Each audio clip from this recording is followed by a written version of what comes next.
2-5 game 1. Let's get wild, I mean, boys. let's just let's run start at it him. up. Like, what's This is NA Dota. Let's do it. what's the point not to, man? Exactly.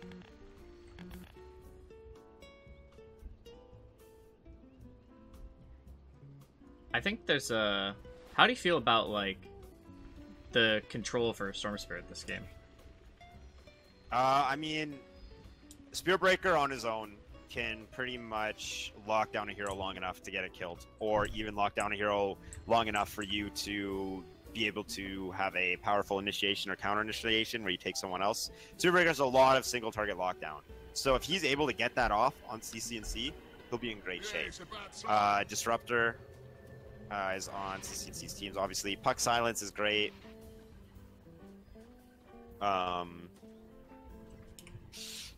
I mean, it's a lot. The massive part of the burden is going to be on the Spirit Breaker to lock down CCNC. And the thing is, he gets a Lincoln Sphere. How do they pop it? The only way they pop Lincoln Sphere is with an item or with Poison Touch. Or if they're really desperate, Nether Strike. Yeah, I don't. That would definitely be the reason they needed to pop it. If they're really, like they're like, man, we need to Dagon him. I mean, they could use Open Wounds, but that's not a spell you want to throw away. Really, the only spells they can really afford to throw away here is Poison Touch and an item. It's going to have to be an item. Maybe they wanted the... I mean, you could go Yule's Timbersaw. He's against the Silence, and it gives a way to pop... I mean... We'll see how it goes. I think CCNC is going to have a really good game. I mean, so. He's definitely played against more difficult lineups. I think.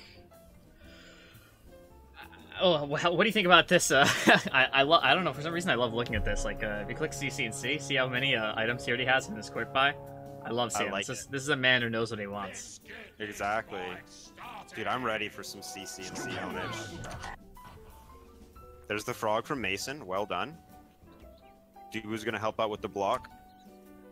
There we go. 10k block coming out from Abed. This is what I like to see. I'm very excited for this series, and especially this game. I'm hoping we go into it swinging. Yeah, I'm a little sad that there wasn't a level 1 fight, but I'll accept it as long as there's some gameplay happening. So what do you think about these lanes? We have CCNC getting helped by a Night Stalker mid who can just harass with Void. 2v2 going on bottom, Timbersaw Dazzle. That seems like a pain to deal with to me. And then we have Ion Shell against the Life Stealer and Spirit Breaker lineup. Spirit Breaker obviously will be roaming. Yeah, it's really interesting. This Dazzle Timbersaw is pretty interesting. I guess it's like kind of a way to force the Night Stalker away. I would say in a way. Like, you kind of, like, force the Night Stalker to have to, like, be bottom and, like, do something about it, otherwise you kind of just get run over. CCNC up against Abed here. There's going to be a lot of action bottom, especially Disruptor. Disruptor is really strong at level 1, does 160 magic damage before mitigation with 1 point in his Thunder Strike. And how many Clarity? He brought Clarity to lane, so he's going to be casting that quite a few times. Snake King already lost his Clarity, unfortunately. Just got popped by Bulb up top. Ouch. I mean, it's not fun, man. It's actually one of the worst feelings when you just have this Clarity and then you just don't have this Clarity all of a sudden. Oh, yeah. It hurts. I would like to note that Lifestealer went to lane with Quelling Blade and a ton of regen, which I really like, because right out the gate, Darkseer's putting a lot of pressure on him, but he's going to have to eat... Darkseer's going to have to go through a lot of regen before he can actually force Lifestealer out of lane, especially in combination with Lifestealer's Feast. Yeah, I pretty much think that, like, this Lifestealer's going to have... Well, actually, I guess I should ask. Assuming that the Spirit Breaker leaves him alone, do you think that the Night Stalker would be... Or, not the Night Stalker, the Lifestealer would be completely fine in the lane by himself, or...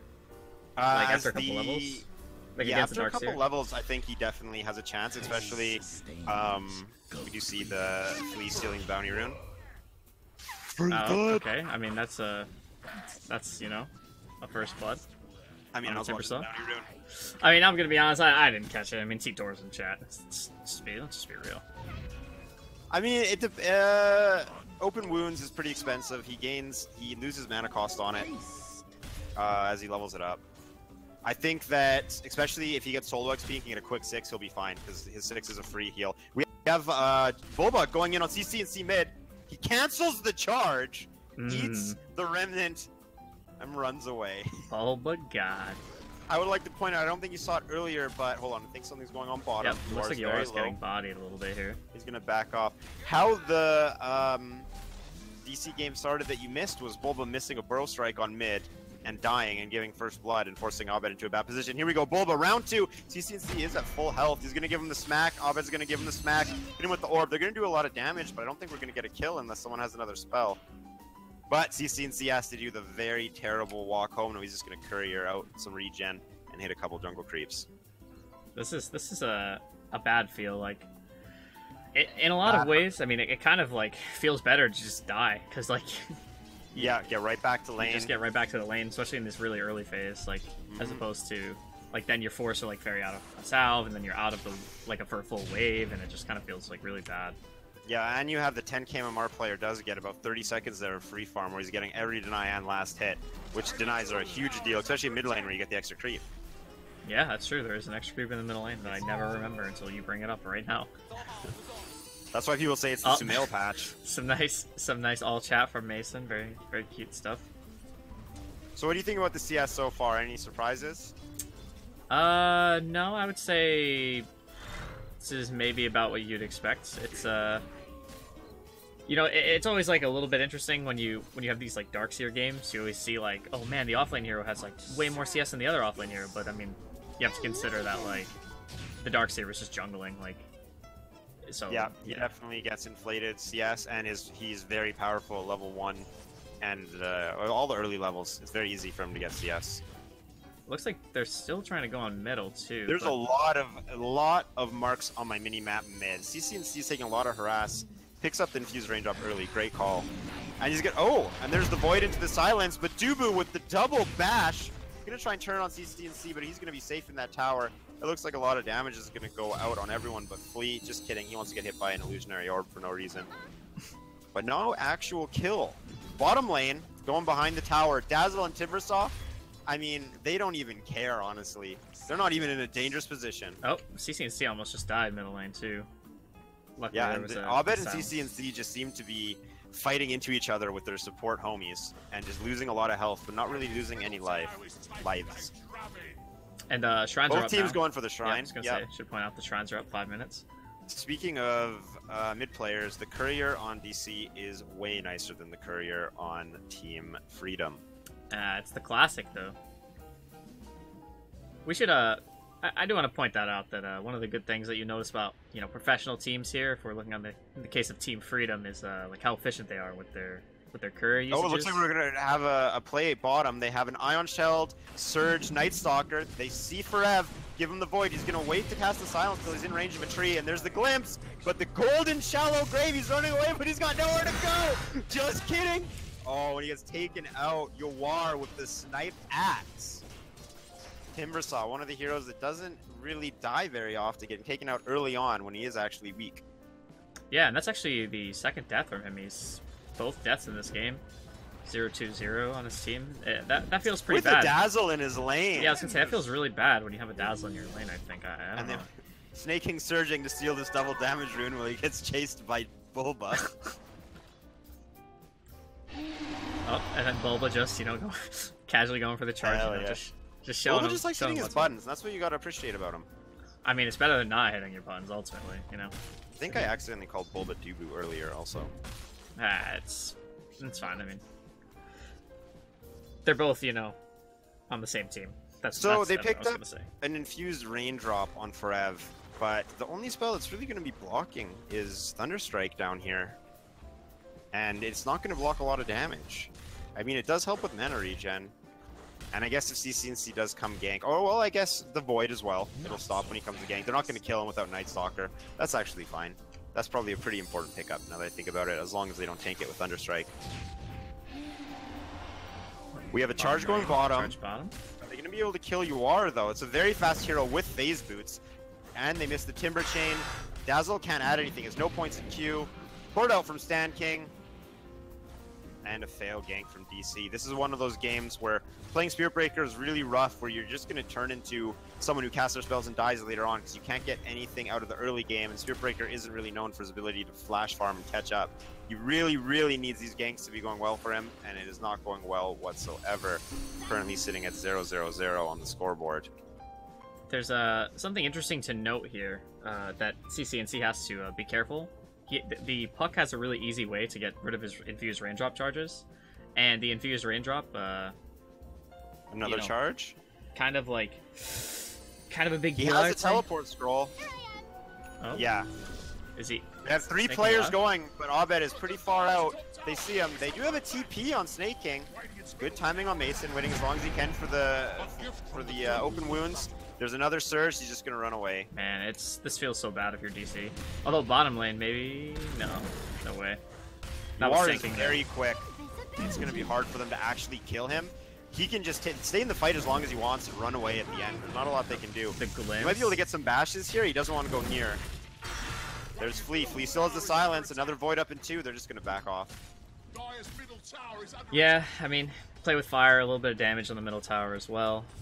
I would like to point out, look at the denies between CCNC and Abed right now. Actually, a massive difference. Oh, 18 and 1. That's huge. Especially that is pretty big. Denies offers 30% XP. Abed is 2 levels higher than CCNC. Doing well. CCNC is starting to move into the jungle. I don't think he wants to lane against the Puck anymore. Yeah, we should also point out that the Puck has had the vision advantage like the whole time. Flea might get. Yeah, DC definitely, we've seen in all their games, value making sure Abed has a good start. Oh, Disruptor gets caught out. Stand King, there's the glimpse, but he gets the charge stun off. Illusionary Orb, clean him up. Also, on my end, the Disruptor has no cosmetics, even though he started the game with really nice ones. Yeah, he also has no wonder. For me too. Bulba charge? Hopefully this is more fruitful than the ones prior. CCNC does have his ult. He's going to need to get silence if they want to go for this. Oh. Maybe ult from Puck? No. Yeah, Nada. They don't have really any way. Yeah, because he doesn't even get stunned from the Dream Coil. He just goes right through it, doesn't he? Just goes right through it. Yeah. Which is one of the reasons why I was saying that I was thinking that maybe this would be a 4v1, for the mid map, exactly the mid matchup. But they felt the Timbersaw was a good pick, so at least DC's on the board now. DC does get a kill, and Mason 72 last hits versus the 60 for UR. UR feeling pretty pressured, even though Forev's died twice. Just this constant pressure of this Dazzle and this Timbersaw, just kind of pushing him under the tower and preventing him rather from CSing.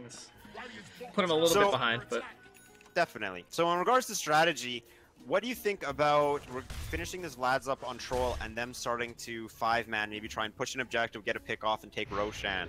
Or do you think they're going to try and farm it out a little bit longer? You do notice that Night Stalker's going phase boots, so he wants to actually be punching people pretty quick here. Yeah, I think it's probably a good idea to push, right? They have a very strong 5-man, as well as Disruptor ult is low cooldown and almost guarantees, especially in the early game, almost guarantees a kill on whoever he hits it on. Oh, Snake King? No. Bottom lane, a lot of action. Snake King doesn't care, man. Snake King just surges around and doesn't die. Plus, Sand King is always right there, man. Always with the glimpses. Yeah. Dude, Abed definitely taking advantage of the space his team's making, putting a lot of pressure on mid tower. Usually, Puck is known as a hero that loses his mid tower all the time, because as soon as Puck gets a couple levels, Puck wants to roam around and fight. Abed's sitting mid, Abed's farming, and Abed's going to take the tower, even as a Veil. So if someone challenges him, even if multiple people challenge him, he's in a really good spot, as well as the armor it gives. He's quite difficult to kill. Especially because of how high of a level he was. Are we talking skill-wise or level-wise? I mean, it is Abed. I mean, it is Abed. He is 5 digits. No, I was talking about level. CCNC was able to just get, he's actually about to get level 10. He's doing a really good job. Bottom lane! They paid out the Static Storm, and CCNC is there! Forev, he doesn't even get to cast the Shallow Grave. Dubu with the baby glimpse. Cast that Golden Shallow Grave. There it is. Big plays, big plays. That is CCNC Dota. Mid lane, though, is something going on? No, Abed's just smacking a tower. So, yeah, Sand King was hiding behind a tree, and Forev decided he wanted to break that tree with Timber Chain. And Disruptor decided that it was going to be a Static Storm on the forecast in that exact area of the broken tree. Did not go very well for DC there, losing not one but two players. Yeah, I want to point out that DC's strategy this game has kind of been like, in the very first like maybe 5 to 6 minutes of the game, they were like, all right, let's just go to CCNC's lane, let's just cause CCNC a bunch of problems. And then after that, they were just like, all right, let's go bottom, let's cause UR a bunch of problems. You can even kind of see it like with where they placed the wards. Like you have the wards in the bottom lane, and then also the ward like right next to the shrine. Exactly. Well, you would think a Timbersaw would have no problem, especially with the Dazzle sitting behind tower. But even look bottom right now. CCNC goes in. Pref's really low. Dubu's silence. They take him out. Again, he doesn't even get a cast the grave. He's even getting pinged. Oh, he's pinging himself. Sometimes one thing I want to ask about that first 4F death that we saw. Hold on. We do have Bulba charging in a Lifestealer and a smoke. Who are they going on here? They want UR, he's pouring out, he has no mana. CCNC has no mana either. Flea's gonna be able to maybe cast a couple spells. UR's tanking, he gives us his chance. Mason's going in. It looks like Bulba's gonna go down. No, he's not. Mason is just smacking everybody. He really wants CCNC. This seems very dangerous, but he does have a lot of health. CCNC trying to port out. They have no way to stop him. Sand King, do they have a glimpse? No glimpse. Abed rotates down. Abed lighting it up. Flea can't do anything. Oh, he does get the Void off. Bulba's really low. There's the grave we see from Dubu. Make sure you tank the creeps, Dubu. There we go. Earn charge, Thunder Strike, he goes down. Mason doesn't care. He smacks heroes, he smacks creeps. Abed smacks towers. And that's 2 towers as well. Abed was able to take middle right before he rotated into the That's not something you see often. The Puck taking the tower before the other mid laner. Puck's tower, the DC mid tower isn't even at half health. Yeah, and that's partially obviously because, like, you know, kind of like I was saying, they bodied CCNC out of the lane really early, and then he was forced to, like, you know, create space, like, go top. He was, like, farming top a little bit when snaking went bottom. He was, like, jungling a little bit. When shrines came up, he was, you know, he used the shrine, then he goes back to the lane, but then he just gets forced out of the lane again. Like, it just feels really bad, so this Puck just had this entire, like, almost the entire lane phase. Top lane, Flea's gonna use that Hunter and the Knight to scout out the Timbersaw. Then they just zip on in, silence him, kill him. Timbersaw's having a really rough time abusing how tanky that hero is, just with the vision and the magic damage put out by Team Freedom. Yeah, it's also, back really to the point you were making, I think we're definitely going to see a lot of emphasis put on the mid lane, especially in the early game. CCNC and Abed are kind of the star players for either team, so helping one win is also shutting down the player on the other team. So I think definitely what you're pointing out, we're going to see so much emphasis, and we're also going to see a lot more Bulba charges, what everybody loves. There's the Nether Strike. Look at all that lockdown. They're going to be able to do anything with it, though. Oh. Nope. Oh, no. Uh-oh.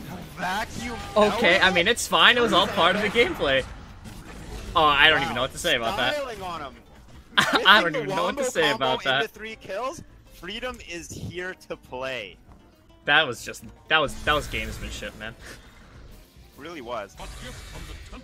Yeah, dude, so that was really good. Net worth, even out farming Abed, who had a free mid lane for the last couple minutes, which had an extra creep. I guess Mason could have taken advantage, or can take advantage of the jungle easily with Beast and Quelling Blade, though. That's a good point. As well as Infest. I was gonna say doesn't have his armlet yet. Pretty soon, and then I think when they get their armlet, they're probably gonna want to fight.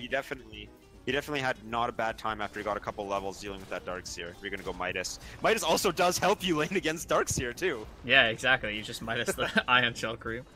Get Pink drawing a line. They're expecting a gank coming up here. Bulba's in position. Is he gonna be able to do much? He does have Nether Strike in 15 seconds, and Charge can potentially hit multiple heroes. Snaking and Flea are gonna be 2 hard heroes to kill. Snaking does have the mech up. 2 tanky heroes, 2 Ion Shells. It looks like the gank is going to fail, and we're going to see DC grouping up here. With Lifestealer and with Troll in the game, both teams can easily take a Roshan. Oh. There's actually an Infest Smoke. What do you think they're going to do with this? Infest Smoke. I think they're probably... I mean, I just saw the ping, too. I was going to say they're probably going to try and kill UR again. This seems to be their new emphasis. They've moved past Blink the up. CCNC. They've just accepted it, but they want UR. There it is! Throws up the blind. Mason just rages it off, smacks him down. Very clean. All they had to expend was Infest. This is what they want to get a kill every time they use it. They got to kill on one of the best heroes. They're going to try and go for snaking bottom. He has a charge on him. Are they going to want to dive this? This is really risky. They have Nether Strike. Oh! Into the Static Storm! Oh! Mason's raging on tanking, which already casted his spell for F goes down! Team Freedom! Oh my god, man. And boy, is it ever effective! Sometimes you just gotta hit an entire team with your spell. I mean, we talked about that being a risky play. I think it's been confirmed. I think it's been confirmed was risky. Trying to salvage what he can. Smacking the vampire. Here comes the king and the troll. Is he gonna run away? Armlet toggle through Ion Shell. You're a god if you pull this off, Mason. Nope. Woo! Woo! There we go. Yeah, I was gonna say the one thing that I really feel is kind of not so great about the DC draft is like they kind of want to just run at them before like the Troll Warlord starts to take a lot of buildings, so Troll Warlord takes Roshan, and they get these like objective based advantages, right? They want to take these fights, but once Disruptor's level 6, once Darkseer's level 6, it's really hard to like 5-man fight into them, especially if you don't get the Disruptor. Yeah, they have they're AoE. They have a lot of AoE, which helps them initiate, but it also helps them counter-initiate, as we saw there. On top of that, I was just talking about how they used Infest. They want to get a kill with Infest, and they used Dream Coil, and they got to kill a Dream Coil, but those are two big spells for them, and they're both on cooldown when they went in for that last fight behind the tower. Yeah, I'm not so sure about that. That was... Especially after a smoke gank like that, you know that Team Freedom's got to have to group up, because they can't take a fight 4v5 if they're not together. They group up behind the tower. Didn't go well at all. Definitely also, seemed like really too risky. We could see how powerful Mason is with the vacuum would have been 5-man, but Rage was up, so it was only a 4-man. However, oh, something's going on bottom here. Looks like Timbersaw is going to get out. But as I was saying, Mason could just hit Rage, and he just destroyed the Disruptor. Disruptor can't do anything against a Rage Lifestealer. Problem is, or a Rage Disruptor, but Disruptor already casted all his spells, so it didn't even matter. It didn't even matter. Yeah, Disruptor had nothing left to do that fight. So it's completely fine to trade that. Don't want to get you off track, but Mason took Mason about 9 seconds to use his Midas. Oh. I mean, that's all I'm saying. He's going for the Echo Saber. He does want to smack people. He's a Do you smacker. think we're going to see something like a Desolator after that to just go really hard on the damage? I think that he kind of wants to be able to man up and take down the Troll Warlord, and like it kind of feels like you maybe need the Deso in a lot of ways. Like you don't want to just start going for your next big item, but because that doesn't help with the blind though. Is a problem there, because they do have the blind on Troll Warlord and on Night Stalker, and those are both pretty long duration. Well, Troll Warlord being an AoE, so it's almost always going to hit him. How do you feel about a Halberd, by the way? I've seen that item a few times, like it for Mason rather. What if, because that's, you know, it builds out of the Sage. You can get the Halberd. I've seen a lot of heroes who tend to go S and Y start getting Halberds. Like Gyrocopter's a perfect example. At least I think Mason is going to need an MKB if he ever wants to fight the troll, and I think that Halberd definitely does screw the troll over, but I think we could probably see it on Bulba more than we're going to see it on the Lifestealer. I think because especially with Puck is going to start losing damage. They can't rely on Bulba for damage because he had a bad start. So all their damage is going to come out from magic damage from Puck and Timbersaw, and physical from Mason only. I think Mason's going to definitely want to try and focus on pumping out physical damage. Yeah, and I do want to point out, speaking of Halberd wouldn't be the worst pickup though, but I think that maybe it would be better fit on Bulba. Yeah, I can. They're trying to plant something top. Bulba going for a BKB. He doesn't see you are. Oh, there we go. A really early BKB on Bulba, it looks like. He just wants to cause havoc. He knows he's not doing damage this game. And he just gets picked off again.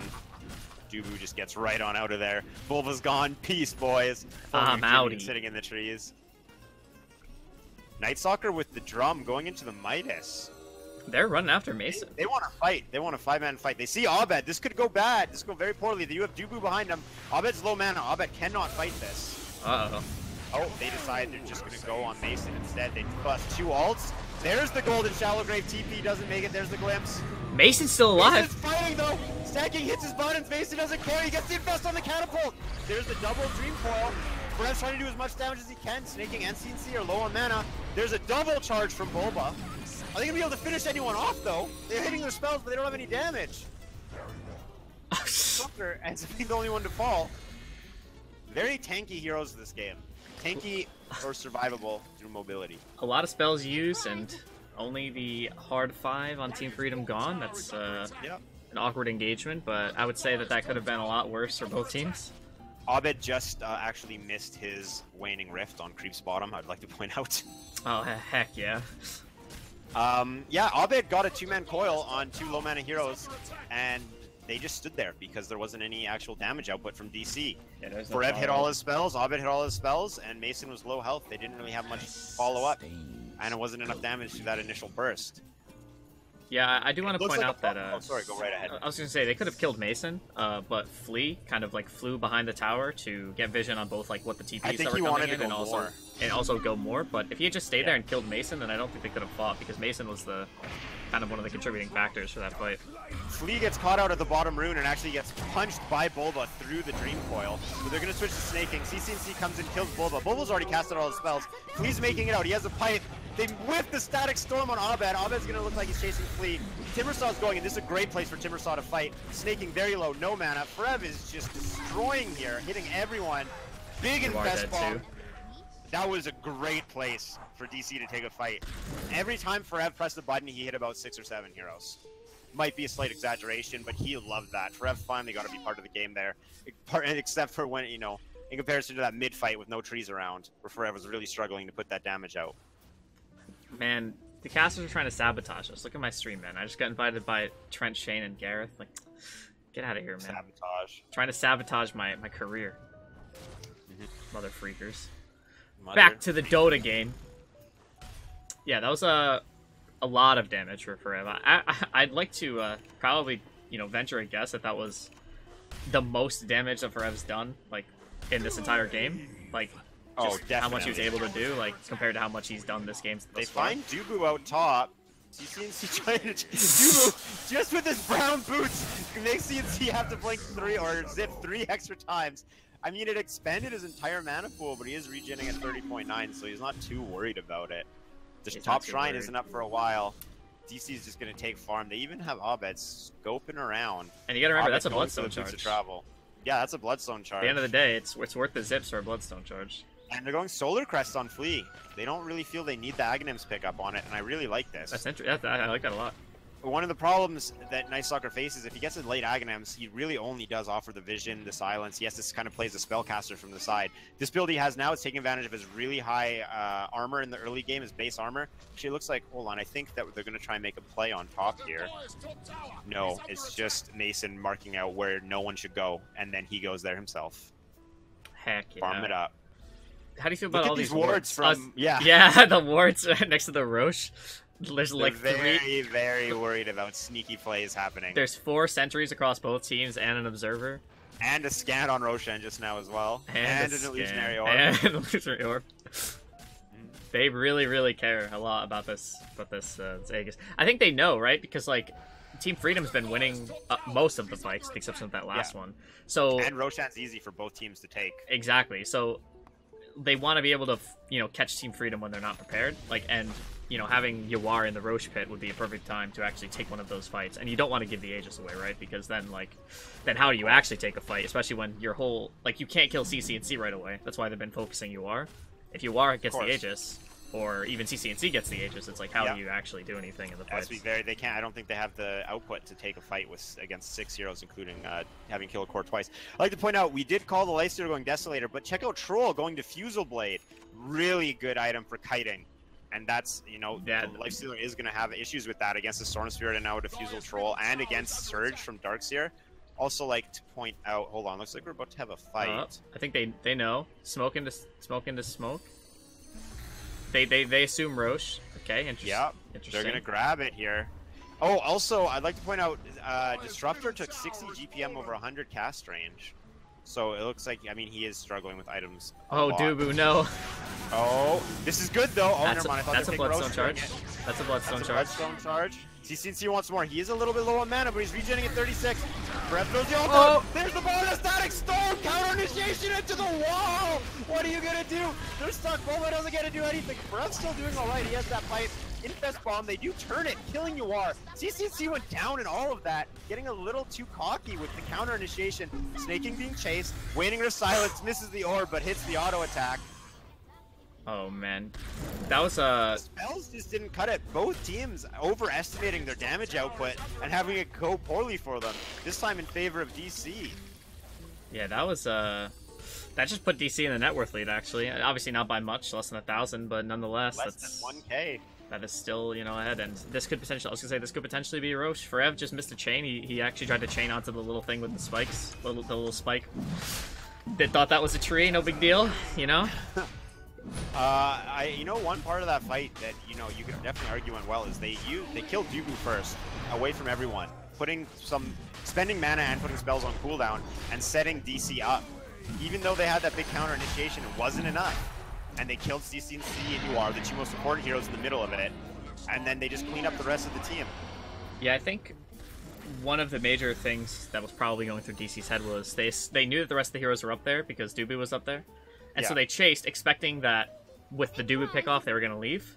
Yeah. But then they didn't have any vision downhill. And then, if you remember, they also smoked. So then the puck just jumps up, gets the silence on CC&C, and that was pretty much enough. They were able to just burst down CC&C, even in the static storm, just the right clicks from Mason and Abed are able to take him down.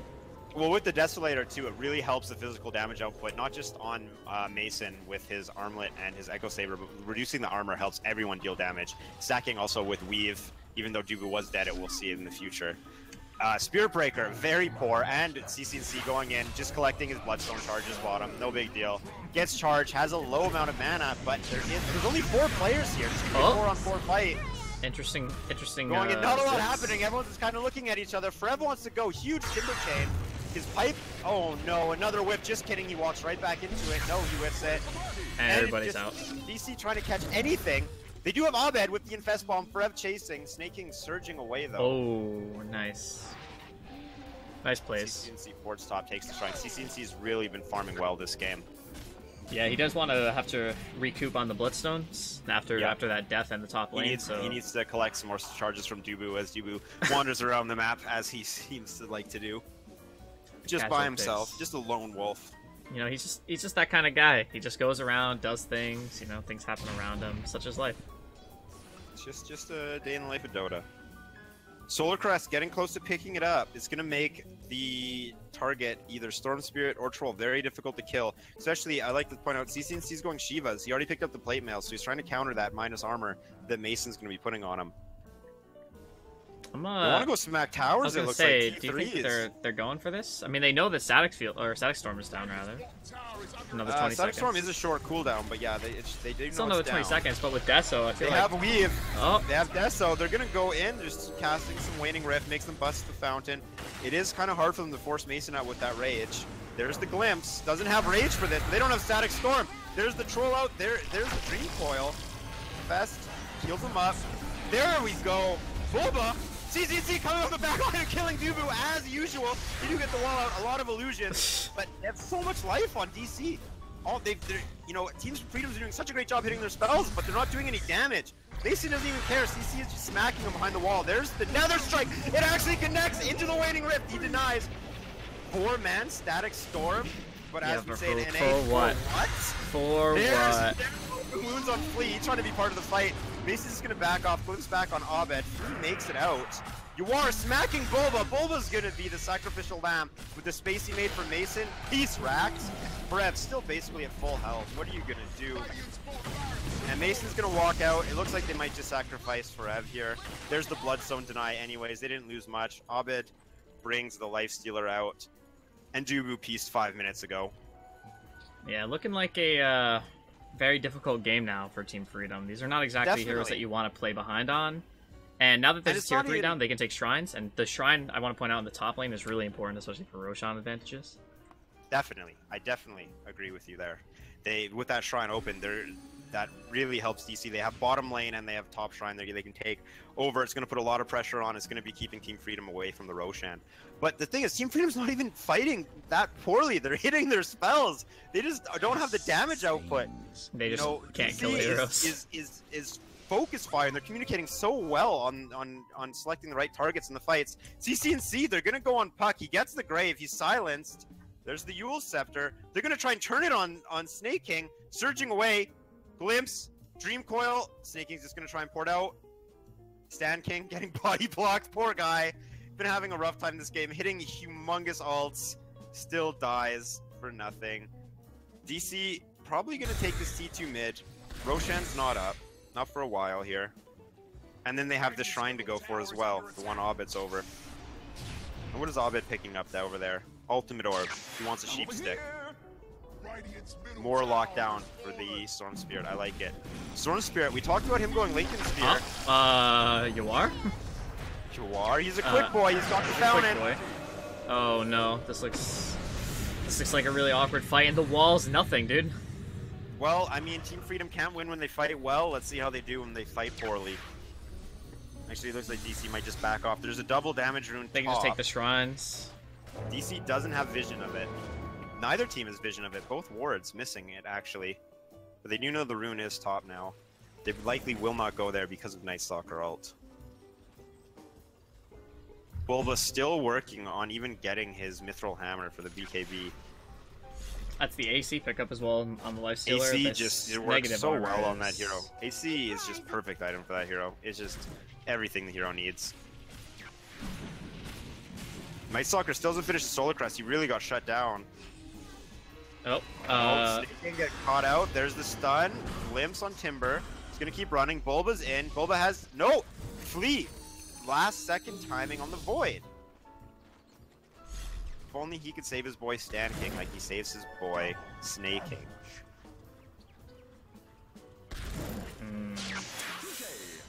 So here's the question: is Dubu gonna beat Night Stalker Flea for the Solar Crest? For the Solar Crest. Yeah. They're taking the lead now, even though kills are still quite heavily favored Team Freedom. Team Freedom doesn't have a lot to do. CCNC trying to make the plays here. Forev doesn't care. Mason doesn't care. AC, Desolator, Armlet, you gotta react to this. Silence on the Lifestealer, but then there's the Waiting Rift. Disruptor can't do anything. This poor guy, he's gonna Static Storm Vacuum. The Lifestealer might go down here. He's gonna try and get an Infest. He's Armlet toggling. Oh, there's gonna turn around on CCNC. He's not gonna run. He's gonna fight. CCNC doesn't even get out. Snaking going down. Taking out CCNC buyback. Ewell Scepter. It looks like he's gonna back off. Buyback on Darkseer. Forev's in there again. Sorry, Forev. You're the sacrifice. Maybe a Timber Chain, considering you're unkillable. CCNC smacks Debu, reminds him of the earlier ganks, and leaves. CCNC goes down here. There it is. And there's the GG call, yeah? Actually, a disconnect from UR immediately, too. That's the UR play. DC played that very well. You know what? DC was actually the cool, calm, and collected team there. I think it's safe to say it. They had a rough start, but they did what they needed to do. They played their fights well, and I especially want to point out their target calling was impeccable, would be the word I would use. They would melt CCNC, they would melt UR, and then they would worry about cleaning up the rest of the heroes. And when those heroes were gone, as we saw, DC took almost no damage in the team fights. Yeah, it was that was a very impressive game. I do want to point out that I think that one of the major factors in that game was that one fight next to the Radiant, the Radiant Ancients on the top side. When we were talking about how Forev got to join the game. Yeah, where Forev actually got to play Dota 2. That fight was really amazing, and I do want to say that I'm not, flaming Sand King's performance. I think he had a very good Disruptor game. I think that he generally does have very good Disruptor games, and I think that going forward they shouldn't look at the Disruptor as the issue, but I do want to say that was the first time that he whiffed the Static Storm. And that was on... the Static Storm would have been on 2 heroes, but he missed 2 targets, and then Forev was able to get out of the Static Storm and just cause a bunch of havoc, man. So, Of course, yeah, they wanted to do it on Abad, who was, first of all, invisible, so it was already so risky. But, you're right. I don't think Disruptor was the problem there. But the thing about Sand King's ult that game, they were on either extreme. He either embarrassingly whiffed it, or he hit like 4 Or he hit players. like 4 or 5 players. There was I don't know if he did a single, one single person Static Storm that game. He might have hit 1 or 2, but he was either hitting everyone or no one. But it did seem the damage output was the problems both team was having. And with DC's crazy shot calling, crazy target calling, even if their damage wasn't enough, they were focusing it on the targets they needed to focus it on. Yeah, it was really, really good. Bulba did have a rough game there too, but I think Bulba played it well in the sense that he definitely recognized that he wasn't going to be a huge factor this game. He was essentially going to be a Q and an R, and that as long as he got those off, he was doing what he needed to do. And oftentimes, he would get at least one of those off and die, and that's completely fine. His hero isn't squishy. They're going to have to expend a lot of mana and a lot of time killing that hero off when they could be focusing on someone else. Mm-hmm. And I do want to point out Bulba's items by the end of the game. I pointed out that... Did he finish his Mithril Hammer? Nope. No, I wanted to point out that 15 minutes into the game, he was already deciding. He was like, I'm gonna get a BKB next. Yeah. Over 15 minutes later, still has the Ogre Club, and that's it. That's a Bulba gameplay. Definitely. I think we could both be content with the fact that in a best-of-5 series, both teams went into Game 1 swinging. And that's all we can ask for. In traditional best-of-5 fashion, I'm sure we're going to see the games kind of slow down unless there's a fast strategy employed by one of the teams as we get closer and closer to someone's dreams being eliminated. Well, somebody's with their spot in Seattle. Dreams being shattered, as you could say, as some people say. Not me, but some people. Some people could say that. Let's look at the now. I just want to say that I feel like this Troll Warlord didn't do anything this game. Do you think that was DC executing very well around the Troll Warlord, or do you think it was just kind of the position that the hero was in and how Team Freedom was playing it? I think a big problem. Again, I'm going to go to the target calling. He was getting eliminated. When he needed to die, he died. And then, as well as, apart from the one ridiculous dive behind the T2 bottom that DC did, every other fight, they backed out when they needed to back out. There was a time when Troll was caught mid-lane, about halfway between where his T1 and T2 would be, but his T1 was down, and all of DC, they casted maybe 1 or 2 spells on him, and they backed off. And so the Troll never really got a lot of opportunities. There was so few, only in the early game was Troll really able to beat people up and throw his axes or swing his axes. Apart from that, they were ready for him. They raged off. They could rage off his blind and they just take him out. DC played around the Troll really well. I think if Troll maybe got an earlier BKB, would that have even mattered? I mean, Mason did kind of just rip him up. Yeah, it felt like it was always kind of just Mason being on top of him and burning him down with the Echo Saber. But as soon as you get the Echo Saber, that was the very first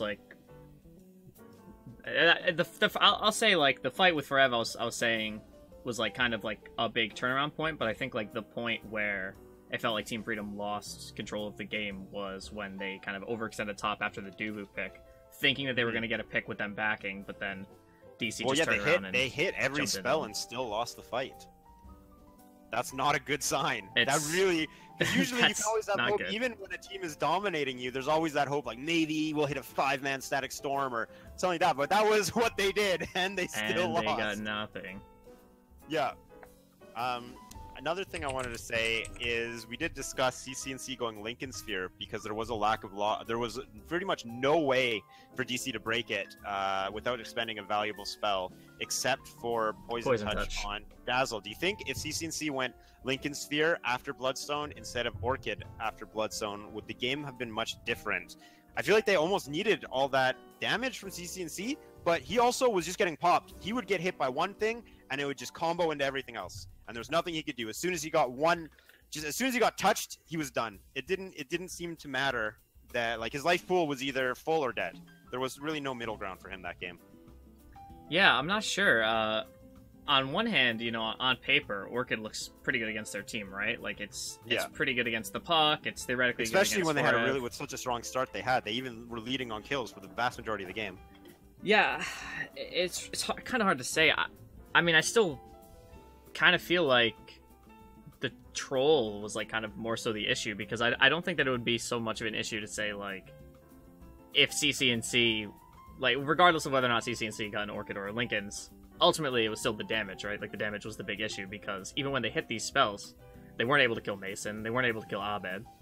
I think the Troll needed something. I don't even know what he could have done in order to provide the damage output that they needed. And I think that even with the Lincolns, yeah, sure, maybe CCNC survives the fight, but do they still win the fight? Because they weren't even anywhere near close to killing the enemy heroes, right? The enemy heroes are still alive.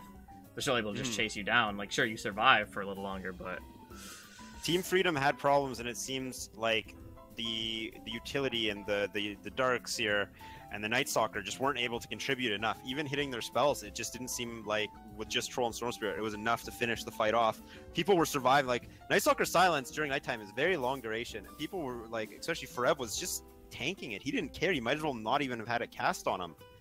And then Puck had a Yules, so he didn't care either. It was very difficult for them to... They had problems, and they just couldn't fix it. They didn't have enough damage output to ever seriously take a fight after a hero started getting items. Forever went pipe first, And he just did what he needed to do. He got in the front line, he casted his spells, and when they had that ancient fight, I mean, he casted his spells very well, even with just having a pipe. He was causing a lot of chaos. They couldn't deal with him. How do you beat that? That's a lot of health regen, a lot of armor, a lot of magic resistance. They didn't have a way to deal with him. And he puts out a lot of damage when he actually gets to fight near trees for once. Yeah. I think, see, I with the Vladimir's pickup, I know Vladimir's is really common first item on Troll. I think that Team Freedom maybe would have benefited from grouping up earlier. They had a first item mech on Darkseer, they had a first item Vlad's on Troll. I think they could have done exactly what DC did, which is they got their first round items and they made plays with it, where it seemed kind of like Team Freedom got their first round items and C tried to make plays around the map without bringing his team with him. Speaking and it worked. It worked well until he couldn't solo kill people anymore. Dubu. Yeah, until he couldn't just casually solo kill anymore, right? Or when killing Dubu wasn't a big deal. Especially, you know, we saw top. He kills Dubu into what? Losing a team into fight. What? For what? Kills Dubu and then lands 5-man spells and then just gets nothing off of it. Exactly. Unfortunate, truly. But I mean, I'm interested to see what Game 2 is going to bring. I'm interested to see like how the drafts play out. I still think I still have this idea that Disruptor is still going to be a valuable pick. Definitely. For either team, especially the way that Team Freedom kind of plays, where they like look at the heroes that you are picks, hero. Right? He is a very, I think his cooldown on his ult is 80 seconds. I'll check right now, but he's a pretty quick hero, and you should be getting a kill, especially in the early game. You should be getting a kill almost every time. 90, 80, 70 is the cooldown on his ult. Yeah, that's not too bad, especially for what the spell provides. But I was gonna say, like, Yawar plays these heroes. He plays like Lycan, and he plays Troll Warlord, and he plays these heroes who, you know, they win a fight and then they take a building. So Team Freedom's drafts tend to rely on these like big team fight heroes. They pick especially these... playing with Glimpse. If you win a fight, there's not anyone there. You can't really port people in to defend against Glimpse. So it's kind of like a way that they play.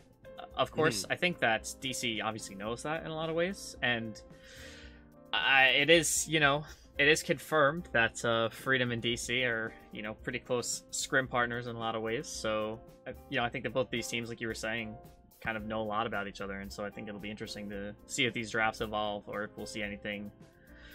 Or if we'll just see the same things. In regards to that, I have a question for you and a follow-up question. Firstly, what do you think we're going to see adjustment-wise in the draft? Do you think we're going to see something similar? Maybe they're going to just make small reactions, small calculations, you know, Team Freedom, oh, you know, maybe we just need a little bit more damage, we want to try the same thing, or something similar from DC? And follow up to that, which team do you think is more flexible with their hero pools, able to employ more strategies here? Because I know DC has been together for a while, whereas Team Freedom, although they're very skilled players and they're very hungry, I don't know if they're gonna have the hero pools to employ a lot of different strategies. The way, in my opinion, I feel DC is more flexible than Team Freedom. I would say regarding strategies, Digital Chaos kind of is really good at changing up like what they're doing. Like, I mean, you have to give credit to Bulbo. You have to give credit to Bulbo, right? Like, even when they pick a hero and you look at their draft and you're like, okay, that's going to be an early game lineup. They're going to like push it 15 minutes. They're going to get like 1 or 2 big items and they're just going to go. Bulbo always kind of like provides this way, like this idea. He goes like, okay, well, what if we just, you know, stop fighting? Like, what if we just do this other thing? And he provides an idea, and then Digital Chaos is able to kind of turn their draft around and make it work into something else. I think that's something that Team Freedom can't do. But I do want to say that at least in this event, at least here, Digital Chaos hasn't shown a very big hero pool. They kind of like this Timbersaw is the only hero that they haven't, that I don't think I've seen picked for them yet. These other 4 heroes are kind of like really stables. And Team Freedom's individual, besides Yawar, I would say the other 4 players kind of have a slightly larger hero pool, at least displayed here. Like CCNC, he has the Lina, he's played Quap, he's played Storm Spirit, he's played, and even before this, like when he was, you know, playing in other tournaments, CCNC was playing Shadow Fiend, and he was playing all of these mid heroes. And Abed, I've only seen play really 3 heroes at this event, maybe, which is obviously not bad because Abed's an incredibly and he does have that Meepo player, if they ever make right, it through. and the Meepo, of course. I still am in the camp that Freedom is not going to let that get through. I'd like to believe they go that they second will, phase, so if Freedom wants to take it first phase, but that's not something you necessarily want to do, as we discussed earlier in regards to the fact you don't really pick Meepo unless you're planning to play entirely around Meepo. and picking the first phase, you give that away right away. Yeah, which is not something that I think. So do we think we're going to for. see minor changes to Team Freedoms, or yeah, I think completely different? I think we'll see a small change. I think again, Team Freedom is gonna look for this Lina, but I think the game just went live, by the way. I have a feeling that DC is not gonna let the Lina go through. Yeah, we've seen a lot of Ava, and they do the same start. I like it, and I do really, really like the IL first ban from DC. Stan King is extremely effective on that hero. He makes it look so easy, and in a match as important as this, I think respect bans are extremely important, and I really like. I mean, Wisp is a very good first phase ban, but especially against Team Freedom, everyone knows they play it. Stan King is amazing on the hero. I like the Wisp ban. I'm not going to be surprised if we see it banned out first phase every single game. Yeah, I pretty much gonna have to agree with you there. I think this clock ban was obviously, I want to say, kind of obvious to do. Meta and Bulba, just Yeah, like it the was Wisp, Meta and Bulba. and Stan King. I think, however, this Night Stalker is kind of a little interesting to me. I think that, you know, like I was saying when we were going into this, I think Disruptor and Night Stalker are two heroes that are going to be contested. But again, I really think that DC just hasn't shown up. Like, whenever they play Night Stalker, they kind of don't do much with it. I'd say it feels lackluster, and maybe that's just like then their matchups or something like that. Maybe Team Freedom just has a really hard time against the Night Stalker. Yeah. So I'm a little bit surprised that they would ban that out over, I don't know, maybe like a, maybe like, I was gonna say maybe like the Puck, like, or I guess maybe they're just comfortable playing against the Puck. But I feel like the Puck for DC gives them so many options. Like you know, we were talking about, they put it in two roles, and we just saw Abed playing it when we thought it was going to be a 4F Puck. Like, I feel like this Puck just provides so much. It's going to be, yeah, definitely. Unless Team Freedom does something surprising, I think we're going to see a first pick Puck for every game from DC. It's a really strong hero right now, and it's strong for their team. Again, yeah, what you said, two players can play it. So I have a question for you. Do you know if Team Freedom ever plays a 4-position Nyx? Because I want to comment on the fact that they first picked Nyx and banned out Night Stalker, heroes that would have great synergy on the same team. So if they want to ban it out, obviously they don't want Night Stalker. Would it be possible that Nyx is a 4-position, or do you think he's going to be reserved just for that off lane? To be honest with you, I don't think I've seen a Flea Night Stalker, or rather a Flea Nyx Assassin. At least in recent memory. Nyx fell out of popularity as support a long time ago when his stun was no longer targetable. It's only ground targetable now, rather than the same as in Pale, where you can just click it on a hero. So I'm not entirely sure, but or a Spike rather. I'd like to believe that that's definitely one of the reasons why they picked it. Like, it's Enigma. Obviously an option. That's interesting. WomboCon. I mean, there's no Night Stalker. That's a long silence. Yeah, that's and now DC probably gonna ban out the silencer. I would imagine it's gonna be one of their two bans. Enigma is gonna have to get a BKB to avoid Nyx Assassin walking into Black Hole Carapace, though. But that's not a crazy request to make of an Enigma. So now the question is, offlane Enigma, Abed hero revealed in the first pick, or jungle Enigma, greedy play, potentially an offlane or mid Puck. Does Team Freedom ban Lifestealer here? Part of the Lifestealer was definitely Disruptor, I would say. So, I mean, Mason did a very good job on it.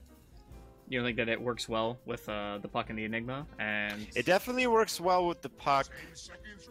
I mean, yeah, Enigma is Enigma potentially, very likely will get a Blink Dagger, but playing Enigma without a Blink Dagger isn't unheard of as well. Especially when he knows he needs to go BKB, it's really fun or really effective to play just a tanky Enigma, because you always have, the team has to, they can't really get near you, they always have to play around the black hole, and if you just tank up, that's very difficult to do.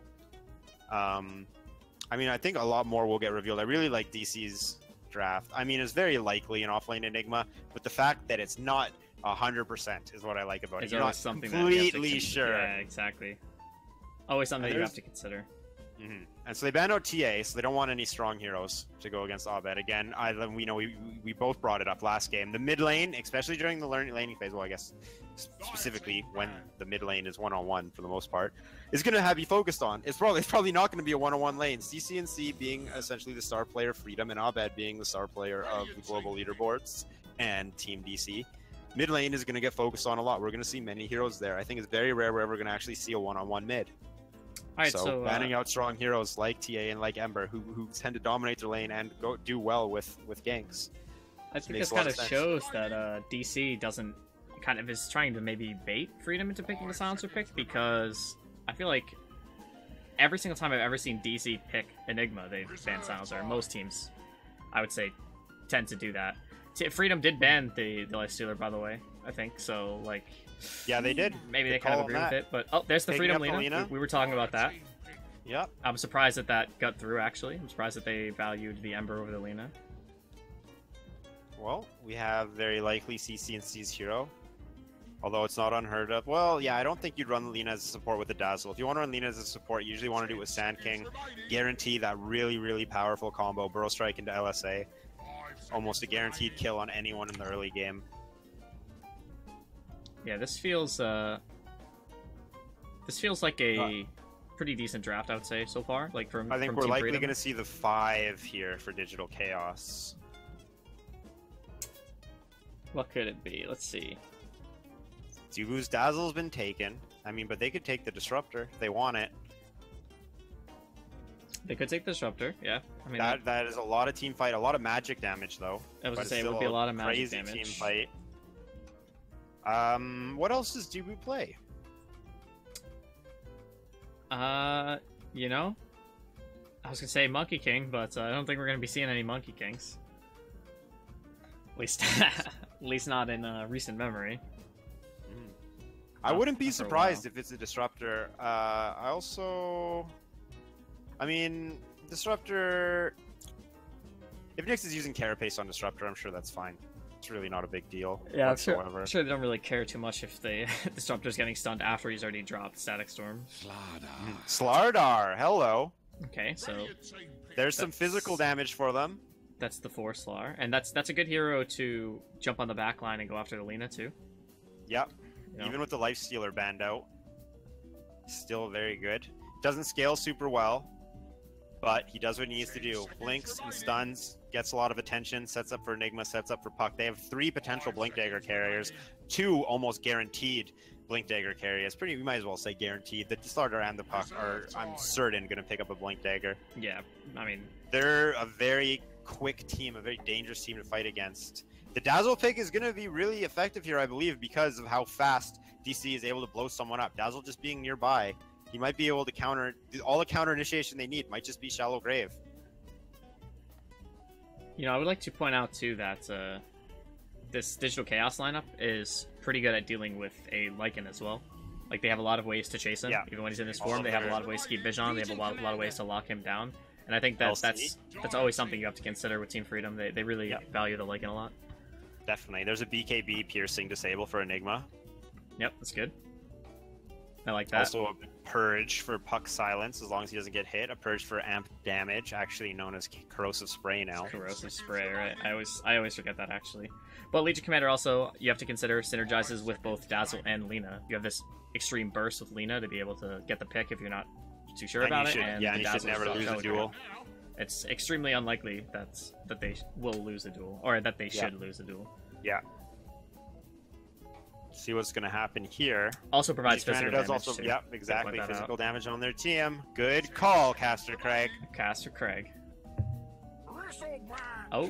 Bristleback. Into the Legion Commander. Slardar into the Lifestealer ban. Bristleback into the Legion Commander. DC does not give one care about Team Freedom right now. There's no hoots given, to be honest. None. Not even a single hoot. Bristleback, a hero that does very well in the lane, excels in the early game with some farm and some tanky items. However, after a couple failed pushes, kind of starts falling off. However, he's going to have an Enigma, a Puck, and even a Slardar which will be extremely effective when he gets that Blink Dagger behind him. It's going to be really hard for Team Freedom to stop the push of Digital Chaos. Lina's good at clearing waves, and Legion Commander has her ability as well, overwhelming odds. Their wave clear isn't terrible. Yeah, it's certainly not bad. And Legion Commander makes Bristleback face him. I mean, the push from DC is going to be crazy. The wave clear from Team Freedom, it exists. I mean, consider too a that lot of it's going to come down to how these fights starts, and I mean, I'm going to give a favor to the team that's going to be building, 2+ blink daggers, Ursa and has a bristleback that they want to bait. Ursa would have been pretty good. Ursa would not have been bad. No, I think it would have been alright. Yeah, I could kite it a little bit. I mean, it would have been. It definitely could have done a lot. I think, but yeah, potentially, definitely could have done a lot. I think the and Legion is going to be their big issue. And I'm surprised. How do you feel about this DC 5th pick of their 5 position? Hold on. Oh, yeah, it is going to be that, isn't it? I was hoping for like a 1 position Venno. Crystal Maidens. They want to make sure they win these lanes. I really like that. I mean, Dire's a team that's going to take, or DC's a team that's going to take this game over if they have a strong laning phase, and they have really strong laners. Yeah, DC tends to have a lot of problems getting run over in the early game, and then kind of recouping in these in these mid-game fights, like at least regarding like how they choose to fight and what they do with the objectives after a 1 fight. I think DC has. Yeah, DC has a lot of ways to approach this game with their heroes. I also want to point out, Crystal Maiden isn't just a mana or battery. She offers a lot of teamfight this game, although Nyx is going to screw over her ult quite often. She, even just Crystal Nova on top of Puck, on top of Enigma, on top of Slardar is going to really help them out. I think Medusa's a strong pick. DC relies on Burst quite a bit here. Yeah, I actually like that Medusa pick a lot, and I know this is obviously not a synergy that they've probably considered, but you do want to point out the Legion Commander Medusa synergy, where you can basically force the Bristleback to stare at both the Legion Commander and the Medusa gaze. Allows you to burst the Bristleback a lot faster because of that extra percentage base damage. Yeah, that's a really good point, and a very powerful combo. I think that could potentially be something that is kind of big, especially considering I think the fact that the Bristleback is going to be an issue this game. Definitely. We touched on many times how important the mid lane is going to be, but I think the off lane, Snaking's game, snaking is extremely important this game. If Legion Commander gets a late blink, or if Legion Commander just gets melted every time she tries anything, even with that shallow grave, they're going to have a rough time. Legion Commander is their front liner. If they lose their front liner, I mean, Medusa can front line eventually, but, DC is going to get all up in her grill. I think Snaking really needs to have a good game. He really needs to be able to set up those duels on the heroes they need. He needs to be keeping the Bristleback facing his team, or he needs to be interrupting the Enigma or disabling Abed before he can get his spells off. And if they put a lot of pressure on Snaking early, I could see, Medusa not having any room to farm because they won't have any way to make space. And DC, the laning phase looks really good for DC, and if they have a really good laning phase, I think the mid game looks fantastic for them. Yeah, I agree. I think one thing I do want to point out that I think is good for Team Freedom is like how their damage types are spread. I mean, you have this a massive amount of magic and pure damage coming from CCNC, but then you have like a metric shit ton of physical damage with the Dazzle, the Medusa, and the Legion Commander. I think that they have like a lot of potential magic damage. Also, a pretty decent amount of lockdown as well, I would say. Kind of like how I think that they can approach the games, but I do think that if DC gets a little bit carried away with like how strong they fight in these lanes, I think probably just gonna run over the game potentially.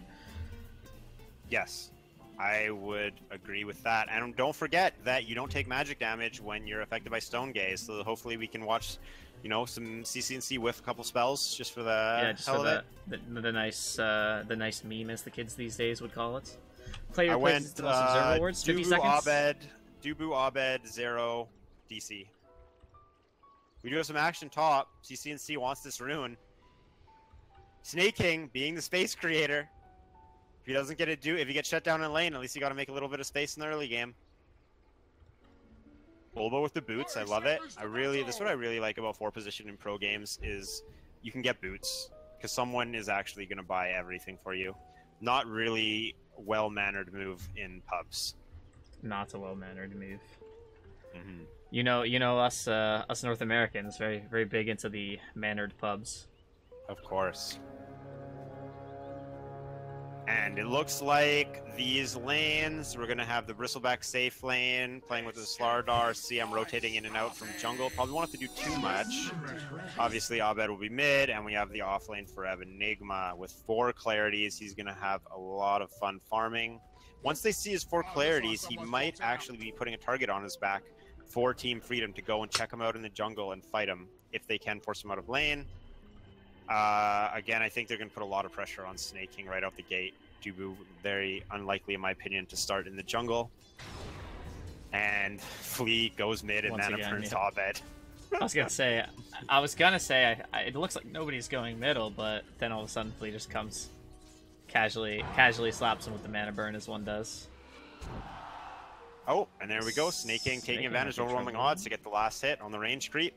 One of the strengths of Legion Commander, doesn't really care at level 1. Go press Q, get an important last hit. But he's getting chased out of lane, wasn't even worth it. Giving him the smack. I mean, Legion Commander's hard to kill. 3 armor, PMS. But I mean, Bulba and Siam are doing what they need to be doing. They're getting free farm for their carry. We saw Mason do a 3 farm last game. He just kind of right click through the enemy team. And Bulba's going to come down mid. Now, do you think Bulba's going to sit mid for a while, or do you think they're going to focus more on snaking? I think that they should focus on snaking. You know, like we were saying, a lot about this game we think is going to come down to how good of a game that Snake King has, especially because of like how valuable he is against the enemy carry. They might try something on him top right now. He gets stunned. There's the overwhelming odds. Bulba wants to make sure he sets up the crush. There it is. They're smacking him. He's tanky, but I think the next Quill Spray is going to be our first blood. There it is. First thing in the morning. Gonna go ahead and good. Digital Chaos. That was a pretty valuable pick. Bulba gets scouted. PvP. You will. Now, what about this bottom lane? Oh, Abed got hit with the, tried to dodge it, but was hit with the Dragon Slave, unfortunately. I'd like to point... sorry to interrupt for 2 seconds. I'd like to point out, it's kind of funny, they picked the CM to help with the lane, and Nyx is just sitting mid, mana burning Abed, he's regenning with Crystal Aura, or Arcane Aura. So it's really not helping him very much at all. No, it's probably helping the top lane though. Invis Dazzle, is it gonna matter? Bulba taking a lot of damage. CCNC, no LSA. There's the Dragon Slave. Gets taken out. Poison Touch does damage. This bottom lane, it kind of looks like both heroes are just farming to their heart's desire. Obviously, Medusa in lane, Enigma can go lane, and jungle. Who do you think this bottom lane is gonna favor? It's hard to say. I think that I would be more tempted to say the Enigma because, like, Yawar gets, let's say, a Yasha and, like, an Aquila in the time that maybe the Enigma can get a Blink Dagger, but the Enigma's Blink Dagger is going to provide more at the time of those items arriving than, you know, a Yasha and an Aquila will, or you know, rather... he's probably not going to go the Yasha build, but it was just an example of something that's pretty close to a Blink Dagger, right? It would probably be the Blade Mail into the Midas build. Both heroes are definitely going to get their farm, and I would agree Enigma's probably going to do more with his first round item than Medusa is. You mentioned Blink Dagger, though. I think Enigma will likely go Mechanism first. Actually, he's going Hand of Midas first after his Mana Boots. We can see it on his quick buy. Let's see if he actually follows through with it. It's they might want to be dragging this one out a little bit with that Midas. Yeah, it's Midas Not gaming. a fighting item at all, so maybe I mean, it is against Medusa. It's definitely not a bad pickup. Medusa wants the game to go late, and that's just prepping for the game to go late. Enigma farms fast already. Adding Midas on top of that, it's going to slow down your early game, but it's going to keep him relevant as the game goes on. Can't say that about, you know, every hero of this game, especially Puck, as we know. Really heavy on magic damage, falls off if BKB gets picked up. Enigma might have to play a role in the late game. Now, what do you feel about the middle lane matchup regarding the CS and denies right now? I mean, Abed is getting crushed on CS in compared to CCNC, opposite of what we saw last time. Oh, Abed, couldn't you have phase shifted that? He's actually messed up 2 or 3 now at this point. It feels bad, man. This is just, I mean, Abed's winning 2v1 mid, and they're doing a really good job. Flea, at first, it was kind of silly seeing him run up the mana burn him at level 1, but it's working really well. Looks like there's moves going on Flea, though. He gets scouted by accident. Bulba with the double damage and Dubu. It would have been so... CNC was dead 3 times over. Oh, Sand King, though. Flea is sitting there. Oh, gets caught out. He has double damage. Finds that up. No shallow grave. Smack him, Bulba. He's going to get away. He has boots. CNC coming up. He has to chase him off. A little bit of space was made there. Definitely in favor of DC, even if it was just minor. Dubu just going to regen up. And now Yawar very far out of position. 2-point shield. He has the snake. Gonna get crushed. He's still tanky. Bulba really low. Bulba's not gonna die though. All of them really low. No mana. They have to kill him with auto attacks. Yeah, he's sick charges. hitting those Eidolons with the Mystic Snake, that's just value. You're guaranteed 3. They're Enigma's means of farming. It's actually pretty strong. It's not lethal for them, but it really helps you stay alive. How do you feel about this this Mason Soul Ring and also just had to figure out? Oh, actually, how do you feel about this Mason potential death? Death? Yeah, there you go. I mean, yeah. I don't like that they're giving Snake King some space here. We talked about it, Joel, and they're about to go on CC&C mid here. Let's see, they have 2. They have no really way to catch them. Here we go. Boba sprinting right as the rune spawn. Actually, great timing. Just gonna grab the haste. CC&C has the Laguna, but he gets hit by the crush. He's gonna get Waning Rifted. Oh, not quite. There's the Dream Coil. Waning Rift. He gets. There's the Perch. When are they gonna use this silence? They're just holding it. I guess it is only level 1. They're going for Abed now. He's hasting away. No duel. Boba sprinting away. Is this just gonna be some great space creation? They do steal the bounty rune. Doesn't look like they're going to be able to catch anyone, and they're just going to walk away. Laguna, not enough mana for CC&C to cast it. Yeah, that was a... He did hold the Waning Rift. I was Awkward wondering why it's engagement. only because it's level 1, so it's only 0.75. So Puck wasn't really ready to fight. He does want to get more levels, because their silence is really important. That was yeah, that was interesting. I think that Abed would have died there if the Legion Commander had level 6. Hello? And Snake King getting a lot top, giving him 2 heroes. It's going to be rough. It's going to be rough. We talked about how important, as we were saying before that fight, how important Snake King is going to be for his team, and now he is crushing this... Or not crushing, but now he's getting a lot more room than he had earlier on. Yeah, we have a professional player. Oh, they're going Jared. on Snake King right now! Gets the stun, he still hasn't been able to force the attack, he gets it off, he dies anyways. Lee Jared, what's your doesn't really thoughts have much to do. about this game? Think shit, dude. Nice. I just Valuable insight from our third member of the cast. just joining in, Yeah, popping in. no problem. Yeah, man. Bulba's not playing Night Stalker, they have a chance. They decided to pick on other heroes. What were your thoughts on the last game? Oh, we have a little bit of a lull Yeah, I here. didn't watch, I was playing PUBG, you know, standard stuff. That's some classic stuff. That's some Midas classic is going to Jared. be coming out soon on this Enigma. Could How even did they be a win the last 10-minute. game? They Didn't have enough damage on Team yeah, Freedom. since they didn't have enough They hit all their damage. spells, and then DC didn't care and just killed them. CC&C Storm Spirit not good enough. Bulba just roaming. He doesn't care. He just wants to steal bounty runes. That's Too the bad. play. Sprint. And Sprint OP. Stanking only has brown boots, picking up wards. Yuar, just trying to be unkillable, just getting farm. But what is Yuar actually Oh, going for? CC&C Yuar wants is the Aquila. dead, dead, and dead. Dead, dead, and dead. Press the attack, doesn't matter. Oh! There's the duel. Oh! He gets the duel with Psych! Stanking. Gets a little bit of space and turns it into a lot, chasing Abed out even. Alright, I'll CC&C I'll gets redact remain that. in lane. I'll redact that. Redacted, Caster's Curse. There it is. How's our boy Enigma doing? He's really close. He's gonna have this Hanamitis in a second. This will be about 9.5 minute Hanamitis. He'll receive it on the courier. Uh-oh. You are going for the Aquila. Not as scary. Not Those press the scary. overwhelming odds off cooldown here on Snake King. Abed has to play safe. 16 charges on his wand though. He might try and bait something. Yeah, you can go for it. You could go for the YOLO play here. Here's the Midas pickup. Are we gonna see Forev teleport to get it on cooldown as fast as possible? Yep, there it is. Eat this range creep. Nope, eats the melee Eats creep. the melee. He hates experience. Yeah, so taking a look at the CS again, CC&C still 20 higher and double the... Oh, the Mason nice, with the but- juke though. CC&C has the money, but he doesn't have the aim. Well, last game even we saw CC&C do a really good job farming. Just a great job using the space his team made. And he still lost. So Yeah. maybe CC&C will be able to take the game over a little bit better on Lina than he was unable to do on Storm Spirit. His Lina performances have definitely been really good. That's why I was saying I'm surprised that DC let the Lina through. Maybe they just feel comfortable. Crush on CC&C mid is just slowing down so Abed can get the DD rune. Courier coming top. Do have Dubu sitting behind Bristleback. Dubu, how is he doing on net worth, my friend? Poor guy, doing as well as a Dazzle, and he even has a spell that helps him farm. Yeah, it's Well, he's been in feel demand here. He hasn't really been able to get a chance to go and hang out in the jungle. He's been trying to gank and he keeps getting scouted. It looks like he's going to teleport out. Show up mid.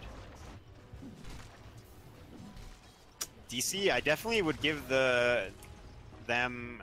It looks like they're more in control right now, even though they're down on kills and net worth, just barely. They seem like they're ready. Yeah, there we go. We're starting to make moves. Abed smoking up with Dubu, ready to go top. Bulba playing up. They're not going to suspect on Snaking. Bulba's been playing like this all game. Snaking, hello. There's the Dream Coil. Press the attack, gets crushed. There's Illusionary Orb. He has nothing. Did it scout out Flea? Yes, it did. They know he's there. Do they have enough sight, though? They only have one sentry, it looks like. Lina shows up, throws out Dragon Slave. Dubu misses Crystal Nova. Stan King's coming around. What's he got? Brown Boots wards you. Got a raindrop. He's pretty spooky. Flea still has a lot of duration left on Vendetta, but he's at very low health.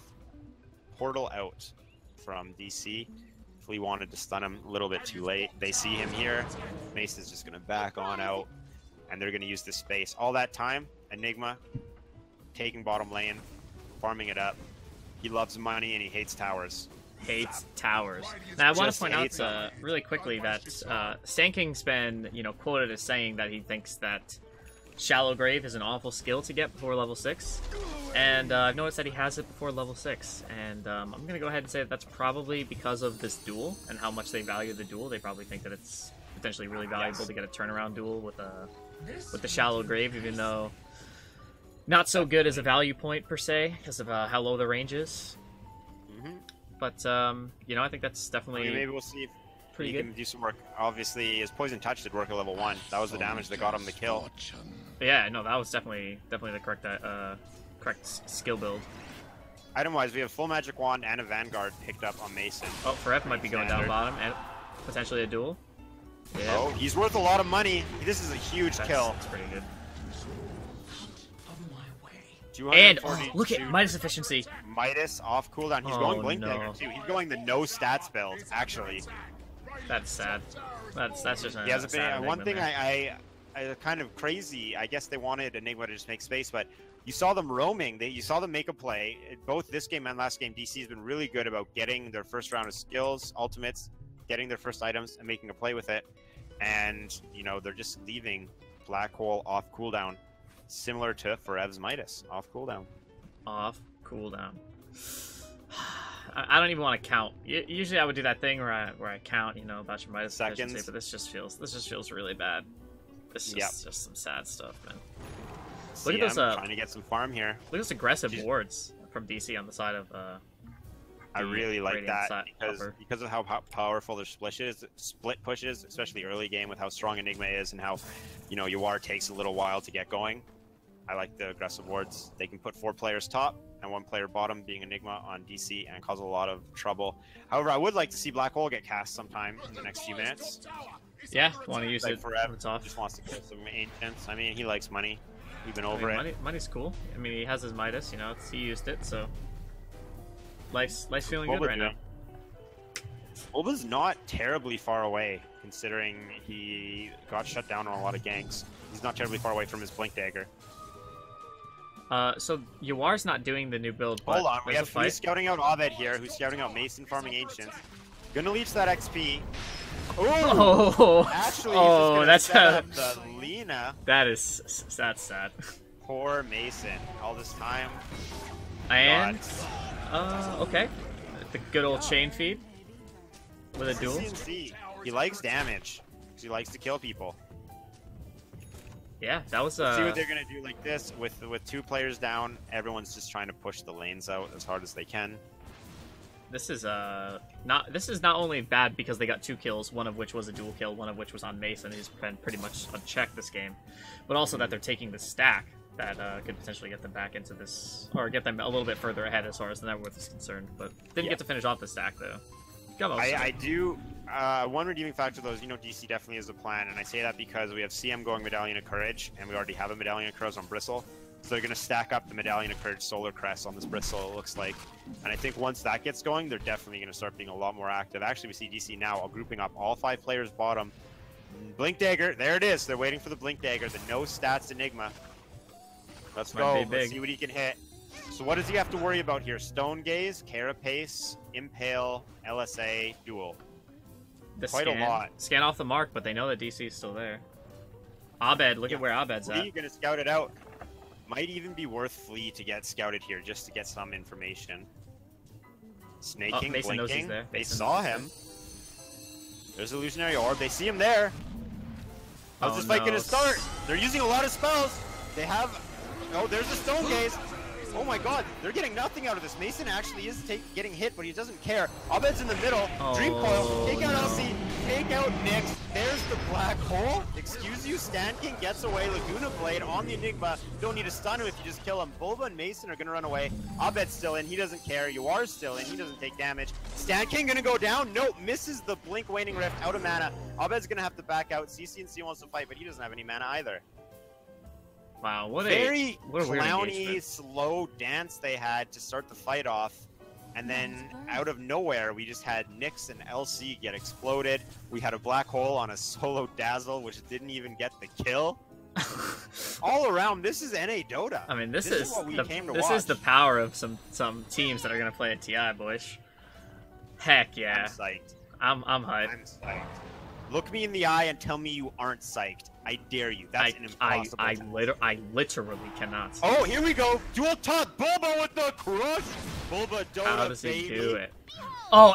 Oh, but Flea actually scouted out the sentry. Corrosive spray.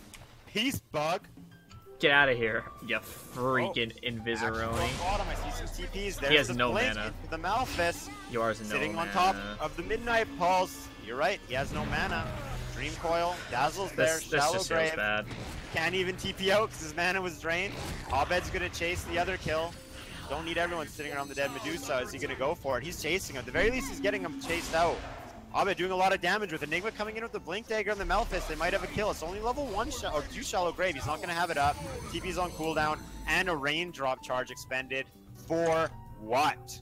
For what? Relax, you're doing fine. Charge. Power goes down and they're postured up here to pressure another T2. Top lane, Bulba's just sneaking around the forest. Bulba picked up his Blink Dagger he has, right? Nope, he's still about 1,000 away, just under. There's the Bulba's minus. ready to But fight top. He's ready. He's doing a couple pings. He's letting his team know if they want to show, he can go. Snaking sitting in the bushes, though. Ready to blink and duel. I want to point out that originally Yuar was actually going for a Dragonlance. He got. Here's the TP. Blink. Malphus. Midnight Pulse. There's the Cross Display. Stun on the Midnight Pulse, but it gets purged. There's the duel. Abed's in. What do they want? Do they want CC&C? Lacuna, Bulba, Peace, boy. CC&C, Dream Coil. Silence has already been expended. There's the stun. He's just going to run. Turns for the LSA. Hits Abed. Ooh. But Forev Blink Dagger following up Abed has been doing great. Abed still alive. Going in. Duels on cooldown. And LC gets stunned in the middle of everyone. He's going to go down. Great blink by Abed. Body blocking. Flea. What are you going to do? Just flee of anyway? Yeah, there's the Carapace. Doesn't care. Impale in 2. Is he going to hit Mason? Minus armor. Minus armor. Oh! Gets interrupted. Every time Forev blinks, they get a kill, man. This just. That's no stats, all kill Forev to This you, is just Craig. Forev Dota, man. Like, you just Bottom follow lane, up. is something cheeky going on? They have Nope, so many ways to Bulba just run. sneaking around. Like, So they did- have so many did ways to just Bulba- run at you, man. Did Bulba buy out and port bottom? He got killed. No, I think he just respawned pretty fast. You go, Bulba. Shout out to Don't let Bulba. anyone slow you down. Abed just frickin' with CC&C here. Excuse my language. CC&C going for this Bloodstone really, really close. Actually favoring the Null Talisman over the Point Booster. He wants that damage. Dire's middle tower is under attack. Oh, we got a Smoke Gate coming out. No Blade Mail yet on Legion Commander. This feels like it could be a really late Oh, game. They catch Bulba. They definitely can kill him. Let's go. Let's go. There it is. Huge. Oh, he just gets melted. Overwhelming odds. Takes his farm from his creeps. That takes was- his farm from his wallet. That was disrespect. Every time Bulba gets seen, he just gets melted, man. This is They're like the frying Dubu that play. fish this game. This is Dubu all over again. Like, Flea, poor guy Invis just again. shows up on the map, dies. Not a Vendetta Invis, though. He's going to scout it out, maybe see if there's any sight. He wants to do something, but it's going to involve Forev coming out of position. And as a hero that can just live in the jungle. I really doubt he's going to go out of position here. Let's check out items. Anything catching your eye here? Everything looks, I would say, pretty standard. The puck is Lincoln's going to your Lincoln's, yep. I like it. That's good. Stops Duel, stops Laguna. Again, they really only have Poison Touch. Mystic Mana Burn Snake, is going to be short Mana cooldown Burn. when it's max level, and that's really going to screw puck over. Hopefully he's able to play around it. Roshan scan goes out. No team really completely sure. Ward vision for DC is not too great right now, and neither is it for Team Freedom. No team having vision of the other team's side of the map. Yours going straight into a Scotty after the Fleet sees Forev in the jungle here, but they don't have a tower to port players in. They can't do anything. Orange is going to come down. If he can keep on him, they might have a chance to get a duel win. Flea, I think he thinks he lost him. Down here, Snake King's hiding. Pink accidentally teleports to the shrine he's standing beside and then cancels it and runs to the shrine he is teleporting to. Uh-oh, they need to... Snake needs to get out. Oh no! There's the Midnight Pulse Malphus. He's really quick with those Malphuses. They don't see Flea. Flea interrupting Abed. Doesn't go for the Impale though. He knows he'll die.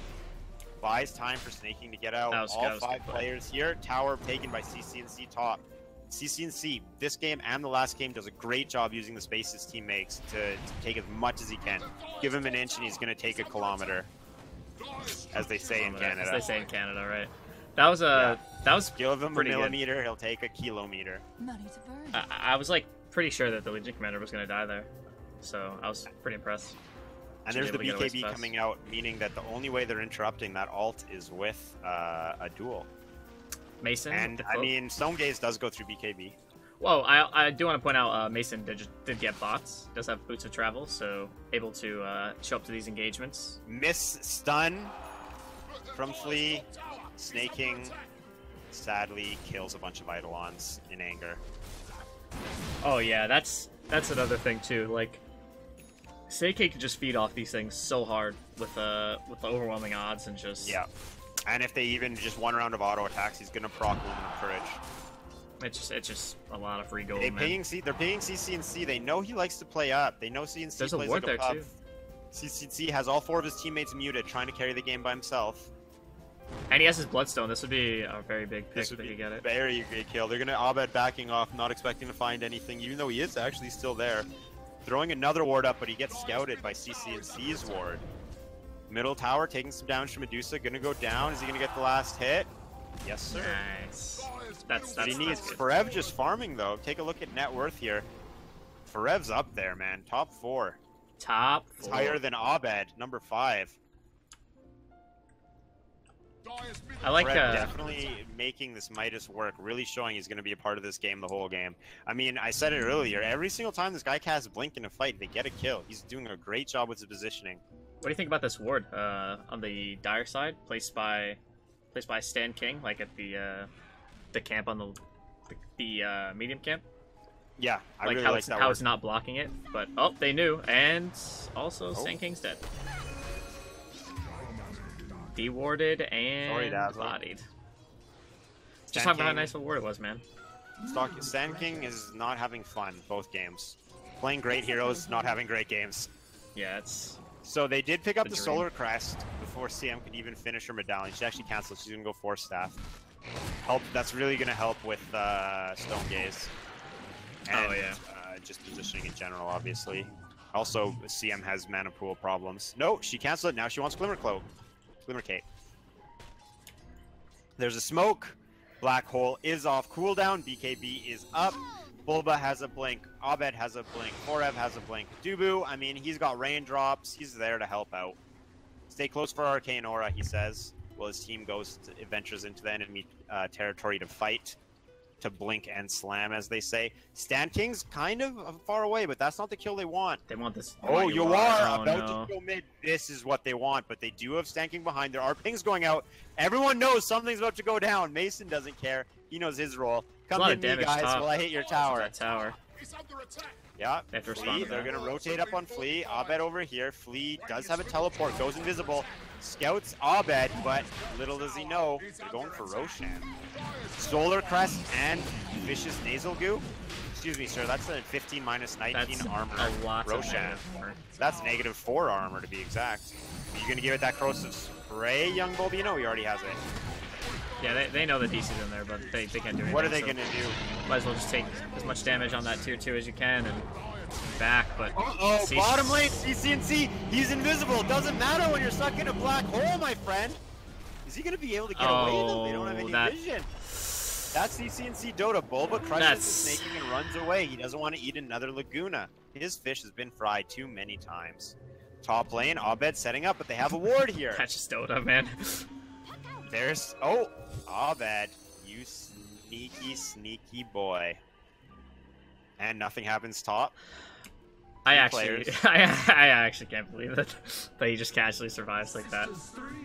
He doesn't care. Enigma won't make that mistake a second time. He has Dust of Appearance on him now. I mean, Enigma asks, if light cannot escape me, what hope have you? Well, CCNC doesn't care. CCNC is a nice young Christian boy, and he knows that God will protect him from the darkness.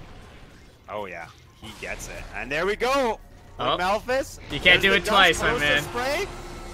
And there's the Stone Gaze. Mason, don't look, Mason, no, he turned around. There it is, there's the strat! Taken out. What are they gonna do? I think... That's just an Aegis. They want to fight. They don't have Black Hole. There's the Malphus. Is he just gonna purge it off? No, he's gonna hold it in case his teammates need it. Abed going in. No mana on Flea. Flea is dead in the water over here. Abed with the illusionary orb. They give him the purge for what? He has nothing. Dream Coil on 2. Looks like they're gonna reset. Dubu doesn't care. He wants to hit R. He wants to have some fun. Not doing a lot of damage, but he's doing some. Great Midnight Pulse all game, but he does. Forever does get taken out. You are doing as much as you can with the Shallow Grave. It's not enough. Oh my Mason lord. back from the dead, throwing quills and paying bills. CCNC misses the Dragon Slave completely, but he's gonna run away. Smith stuns himself, and there's the crush. He just Bloodstones, just accepts it. That's a full wipe, even with the deny. That is still a full wipe. And Mason with the frog. Before you guys blow up my DMs, I know he was just trying to get charges on his passive. Before I get 1,000 DMs. Relax, you know, boys. It's like being a pro caster. Relax, boys. You don't have to tell me on Reddit. At Carlo. Oh, it's actually trying to get move speed. Idiot. Definitely, Flea was a little bit awkward for both teams. Team Freedom tried to save him, and DC was trying to kill him, and I'm sure Flea was just screaming, "Let me die! I don't have any mana. I'm useless." Like, what do I do, man? They kind of put a lot of attention on him, but it did go in DC's favor. They traded the Aegis for quite a bit. Forev did get taken out, though. You know, those are high value kills just because of his net worth. 312 gold for Snake King. Snake King sitting at 68 dual damage, getting scary, building the second Shadow Blade against Corrosive Spray. Yes, and that's just... Sorry, did I say 69 dual damage? I meant 82. You meant 82, right? Those two numbers are pretty close. I understand. You know, the thing with that fight was... Like, they got the Aegis, and then they got a duel, and that feels really good, and you're like, nice, we just, like, synergized our combo and everything, but then they quickly realized, like, oh, but we're right next to a tier 2 tower, everybody's going to be TPing in, everybody's going to be here, the Bristleback's about to be back up, and we just wasted, well, not wasted, but we just used Duel and Stone Gaze. How do we fight now? And then the cherry on top with them when they're trying to escape is that Flea just has no mana. He can't help them, like, recover the escape. He can't stun, he can't do anything, and just gets caught out. They use the purge on him. Oh, it looks like bottom tower is going to go down with ease for DC, but in return, CCNC sitting top lane split push and taking another tower. 8 charge Bloodstone player, though. Yeah, that's... Abed. Not too good. Throws the orb out to scout, doesn't want to go in. CCNC doesn't know he's under vision. Flea! Blink Dagger picked up on Flea, hits the Impale. There's the LSA, they have the Laguna. They want the duel too! It's going great, there's the smash from Bulba, Corrosive Haze. Oh! 3! The Bloodstone heal, it doesn't matter, they're gonna kill him again! Okay, Yeah, sure. I mean, you got a puck, and you got a duel, but you did just lose 2 of your cores and your support. So, was it worth it? for what? That, I mean, that's going to help DC in the game, likely more than it's going to help Team Freedom. However, the dual win, that's persistent. Friendships are temporary, dual wins are forever. Yeah, I suppose so. I mean, CM, tasted blood, picks up that plus 60 damage. those right clicks. She wants to win the duels, man. Oh yeah, oh yeah. That 60 damage. This mid tower finally gonna go down, dude. Forever blink, dude. Every time he casts it, he's setting something up. A lot of minus armor going out. 15 minus 14 here. The weave, keeping him in. And they just back out, take the tower. Peace. Bottom rune invisibility. It's gonna get scouted by the Eidolons. Bulba pings it. His team ignores it. Oh, there we go. Forever wants this. You think Bristleback's going for the AC? As he just picked up a hyper. He does want to fight. You can tell. He has Sound Joshua. He wants to fight, definitely. Forever. They have no reason to be carrying vision. Pops the smoke. Doesn't realize he pops the smoke. Now maybe he does. Midnight Pulse. Malefice. Peace. Snaking up on the hill. This is looking great. Here comes the duel. He's going to disable. He doesn't have Black Hole. Oh no. Oh no. Oh, that's... Abed, 10k plays. Shallow Grave, it's not going to matter. He's just trying to get a kill. That's so gets sad. nothing. Stone Gaze is used. Gets nothing. Corrosive Haze. Solar Crest. Medusa has negative armor and negative mana. You're done. There's the Courier is next. And they get it. Corrosive Haze. They want more. Stanking's here. TP in 1. He gets stunned. He can Shallow Grave TP out, but they're going to interrupt it. He's gone. Whew. That's some objectives. Yeah. Also, six Bloodstone charges on the CCNC player. 6 Bloodstone charges. Not looking good. Not feeling good. Not looking good. Bottom lane. CCNC. Corrosive Haze. Did I say 6? Abed. Smacking him. Yeah, did you say 6? Excuse you. Please, Bulba. Oh, if Bulba died there, this game would have been perfect. Does not get fried that time. Makes it away. I'm sorry. Wait, did I? I'm pretty sure I said 6. I gotta redact that. Let me go ahead and just say that that's. Yeah, I meant to say bring it back 4. to 4. I meant to say 4, ladies and gentlemen. Lee gets stunned in base. He has no carapace, and now he's dead. Mason and Frev yelling at their teams. Please, team, hit tower. Objective-based gamer. Abed says you don't make it to 10k MMR without getting a couple kills. Shows up late. They want to get at least this tower, because that means they're going to have a great time securing the next Roshan. Abed doesn't care. He walks right up. Dudu likes pressing R. I gotta respect that. Crush on 2. Shallow Grave up. Oh Enigma my Black Hole God. hits the Medusa on the side. They're going to take out Snake King. Stand King very low. Is he going to be able to get the Grave off? He's just running away. Medusa Stone Gaze buys us some time. Hits the Shrine. Stand King makes it. Stand King's going to eat the Shrine over here. Hang out. Black Hole for Snake King. They get the tower. That means they can take the shrines. That means they're not going to have a problem taking Roshan when he finally spawns. Until then, it looks like DC's just going to back up and farm. Mason a little bit. Mason might be gone on here. No, his team's screaming, get back. Please, no feed. Purple player, though. Going to get sight of him here. There he is. They see him. There's the stun. There's the second one. Hits him with the back reduction. LSA with damage reduction. Going to use the Laguna. There it is. Right in the face. Oh, no. Dragon Slave off cooldown. They're going to chase. Bristleback's Can running. they even kill this Carapace. There it is. Yeah, that, I mean, that's a much needed pick, to be fair. That's a much needed pick. But very good. that's a godlike spree. A little bit stressful there because Nyx chained both his stuns, and Lina just barely had enough time to get in Bristleback's face, but fed him the Laguna. You're done. In the meantime, though, Abed took a page out of CCNC's book and split pushed out bottom. I want to say, too, that I don't know if this was intentional by Mason, but it was a pretty good play by Mason, regardless, to have turned around and just gave this... Like, he knew he was going to die anyway. It was just kind of a matter of time.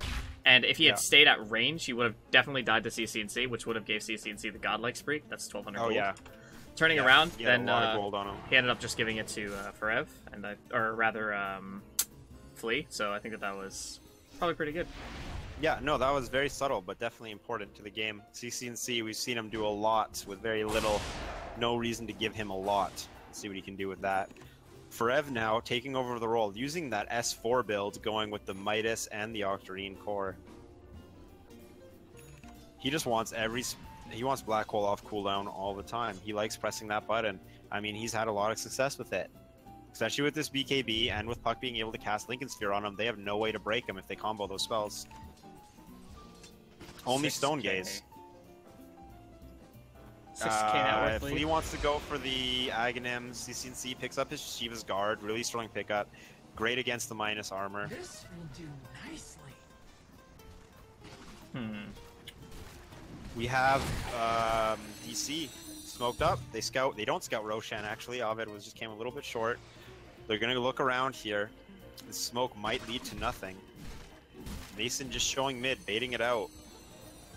They don't have a T3 here for Team Freedom, so they do have to respond as soon as DC goes uphill. They're actually going to bring 3 heroes back and then go look around for more. What does Team Freedom need to do to get back in control here, do you think? I'm gonna go ahead and say win a fight. First and foremost, they need to win a fight. This game is definitely still winnable. I mean, 5,000 goal lead is, you know, a chunk of change, I guess, in some regard, but it's not game losing. CCNC scouting this out. Vision. They find CCNC. Would you say this is the opposite of what they want to happen? Okay, so remember when I said that they wanted to win a fight? Yeah, I'm gonna CCNC dying, say that was probably not how you win a fight usually. When you're playing this Alina hero and you have 3 Bloodstone charges and you're dead for 48 seconds with no buyback, and they just got Aegis, like it doesn't feel like a winning fight. Smart play from Freedom in top lane, really trying to force players back. Mason actually takes the Aegis home. So, that buys time. CCNC will likely be up by the time Mason makes it down to fight. Actually, Mason does have bots, doesn't he? 23 seconds. Yeah, CCNC will be ready to go by the time Mason's back. They're going to force the wave in, and it looks like they may go for this other shrine. Will they wait for Mason, or they're just going to go meet up with him? What do you think about this Yawar Monkey King bar? I mean, they got the Solar Crest. It adds a lot of damage. I think it's good. It's going to counter the Solar Crest, and they need to win fights, like you said, and they're not going to do that if they don't do any damage. Especially CCNC goes in and dies. What are they going to do? They're really, like, honestly, the best damage they have is going to be the Blade Mail after CCNC goes down. Yeah. So getting a Monkey King bar really bumping up those damage. The damage on Medusa is going to help a lot. Medusa already has a Scotty, so that's the utility and survivability right there. Looks like they're just gonna back. They still got the Aegis for a couple more minutes, so not feeling too much pressure here. 3 Bloodstone charge, NC. Snaking, scouting. He wants the Silver Edge for the Bristleback. I would have almost liked to see that sooner. It's going to be This'll come in handy. the double Lothar's play against Corrosive Spray with a Nyx ult. Bulba with the drafting prowess. Bulba doing what he does best, trying to build a Black King bar. He's going to chase CCNC. He misses the crush. He hits the dust. There's Forev. BKB, Black Hole. There's nothing they can do. CCNC going to go down. Actually gets the deny off. 300 seconds. Two Bloodstone charges. Team is good to push. Snaking going to go cut a creep wave. No, he's just going to port out. They need to back up. That was an Arcane Rune Octarine Black Hole, by the way. 46 seconds left on the cooldown. This looks, I don't mean to be the bearer of bad news, but this is looking pretty grim, I would say. I think that this game is pretty close to... If DC plays like this, I think that the game is sealed. But there's definitely still a chance for Team Freedom to come back. It just Forev has feels definitely really been hard. pulling his weight these last 2 games. Ever since his Batrider game against... Oh, here we go. We have a Dream Coil on top of a Midnight Pulse. We have 18 seconds on the Black Hole. Mason's low, but he has an Aegis. He's invisible. Stone Gaze are finally going to take him out. They don't have damage even when hitting him in the face. Abed still at essentially full health. Doesn't care at all. Impale missed. Ports out. Barracks goes down. Team Freedom desperately trying to keep DC out of their base. DC just smacking their buildings. Backing up, they do get the melee. Ranged at half health, just over, about 60%. There we go, Forev. Black Hole's back up. Important target. Not a lot of mana on Yawar, but it's not going to be enough. It's going to... Oh, there's the LSA and the duel. A great counter initiation. Shallow Grave. Trying to save the Medusa, but everyone's going in on her. Bulba with the crush. CCNC eats... Oh, just melted. Kind of He's dies. quite a lot this game. Forev gets the Lincolns, but he's still going to go down. Abed's gonna make it out. Was foolish of There's you. the jaunt. Mason has the whole team around him. Just pretty much what he likes, though. He's a tanky boy. Abed's here, too. They're probably not going to win this fight, but they may cause a lot of damage. Bobo wants to crush, but he has no mana. They're chasing Mason. Mason has no mana. Abed makes it out. Has a gem. Really important Abed doesn't die. I expect we don't see a reinitiation here from him. Haste.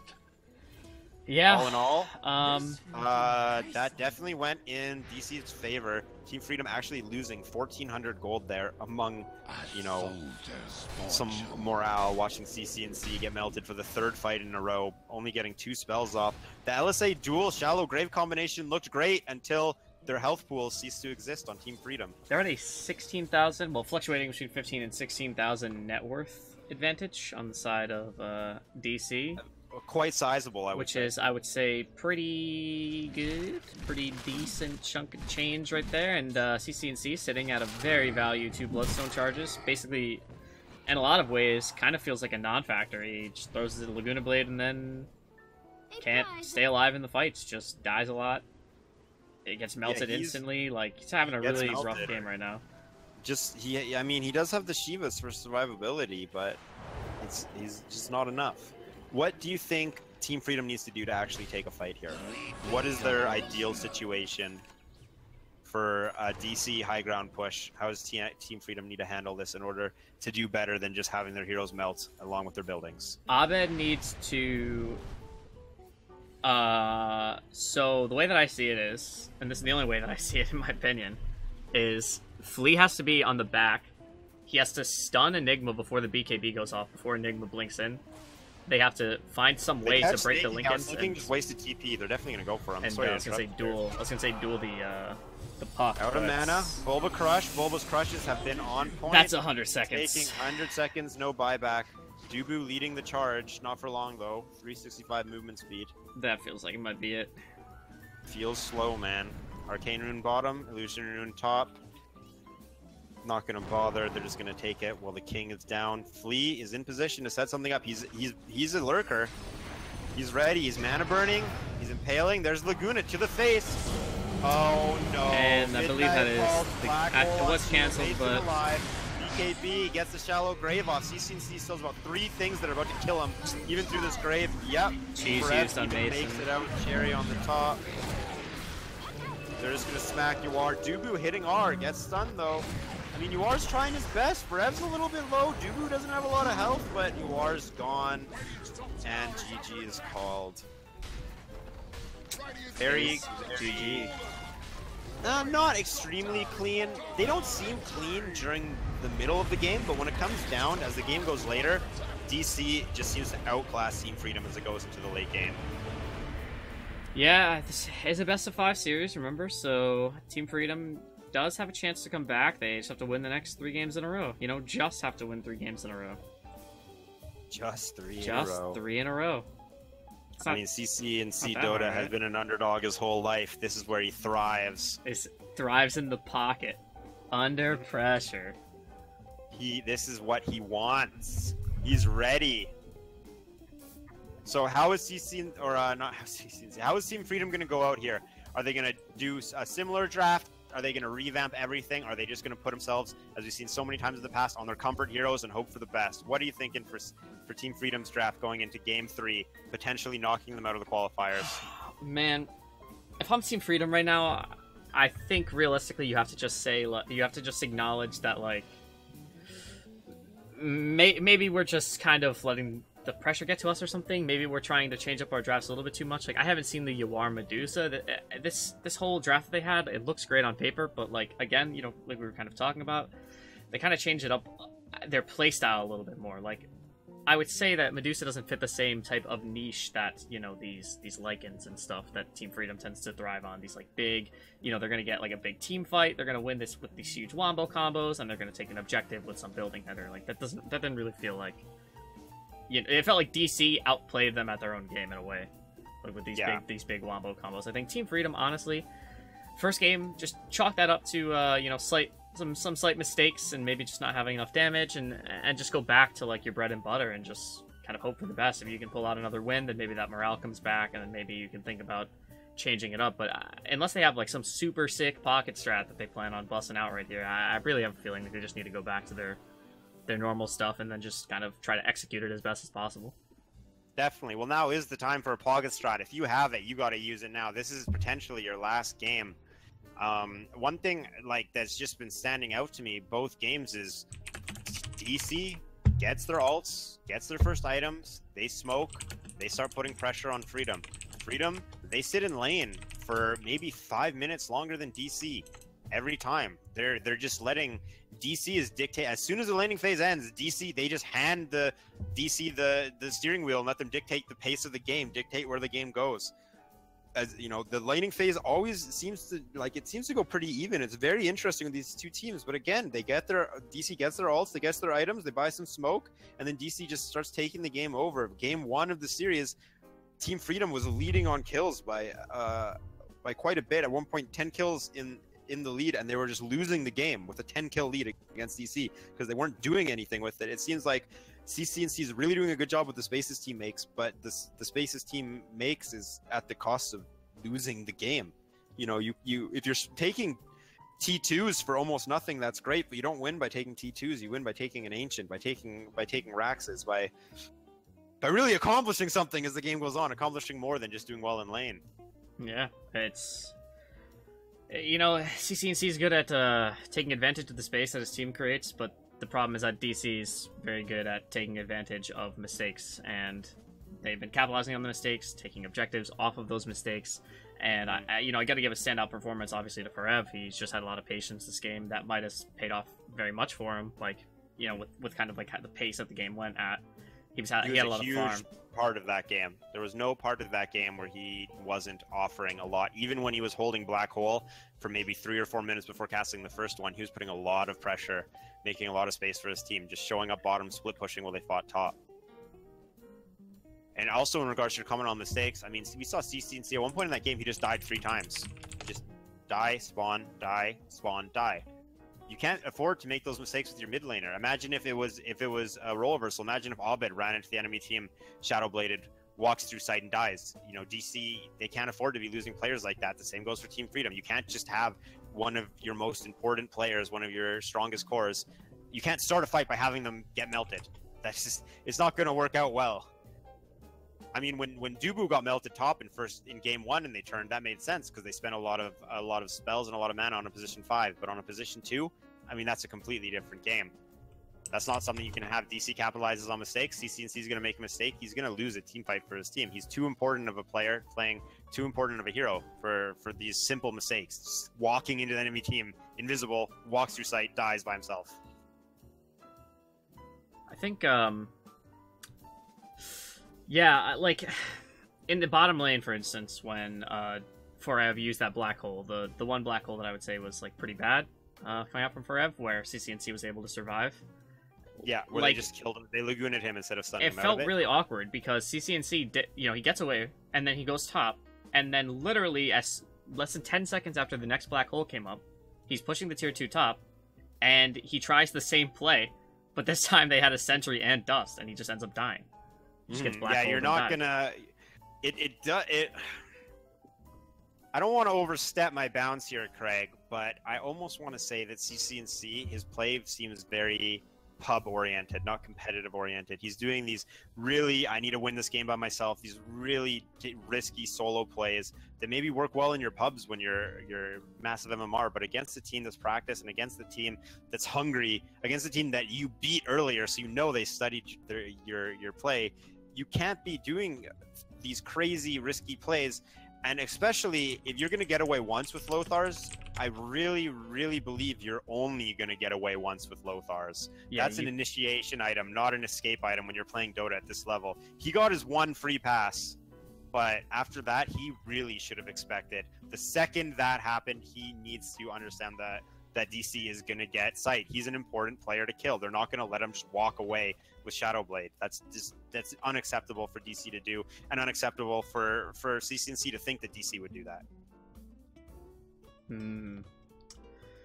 Yeah, I don't know. I don't want to play him too much. Just felt like some misplays, but game 3 coming soon, or game 3 coming soon. Potentially, And potentially the last game of the series. potentially the last game of the series, or potentially the start of the turnaround for Team Freedom. We'll see. I'm really excited to see what Team Freedom does this next game. I really think they're going to bust something fun out for us to watch, although they could just put everyone on their comfort heroes, as that is quite common for a potential elimination match. I do want to say, too, we were talking about the fact that there's a chance that Team Freedom pulls out some type of pocket strat, because this is the last chance to do it. On the same token, this is also a chance for DC if they have some type of like weird pocket strat to pull out, because they're already 2 games up. They're feeling pretty comfortable. They could. It seems like what they're doing is working, though. So it's a risk if DC thinks that Team Freedom's going to figure them out. But DC seems to have figured out Team Freedom first, and maybe they're going to bring that to a 3-0 victory. Yep. We'll be right back. I gotta go get myself some water. I'm feeling a little parched, ladies and gentlemen. So we'll be back in about. We'll be back in a flash. In a flash, in roughly a flash, as a unit of measurement.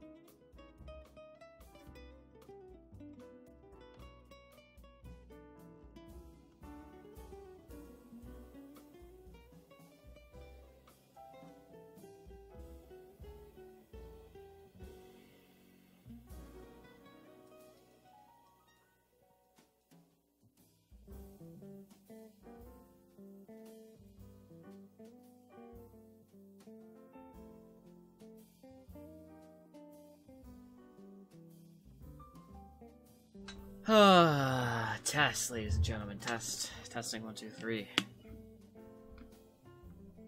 Get some nice jazz music going on.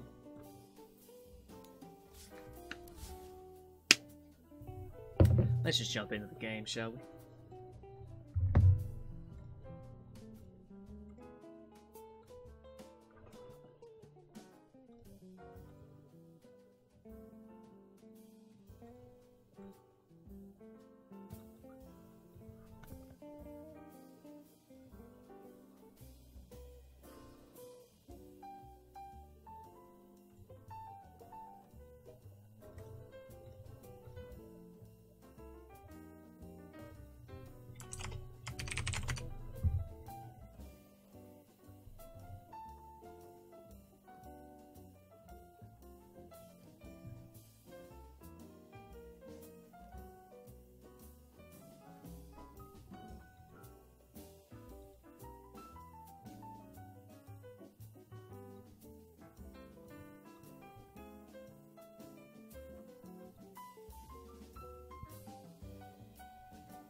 Hello, sir.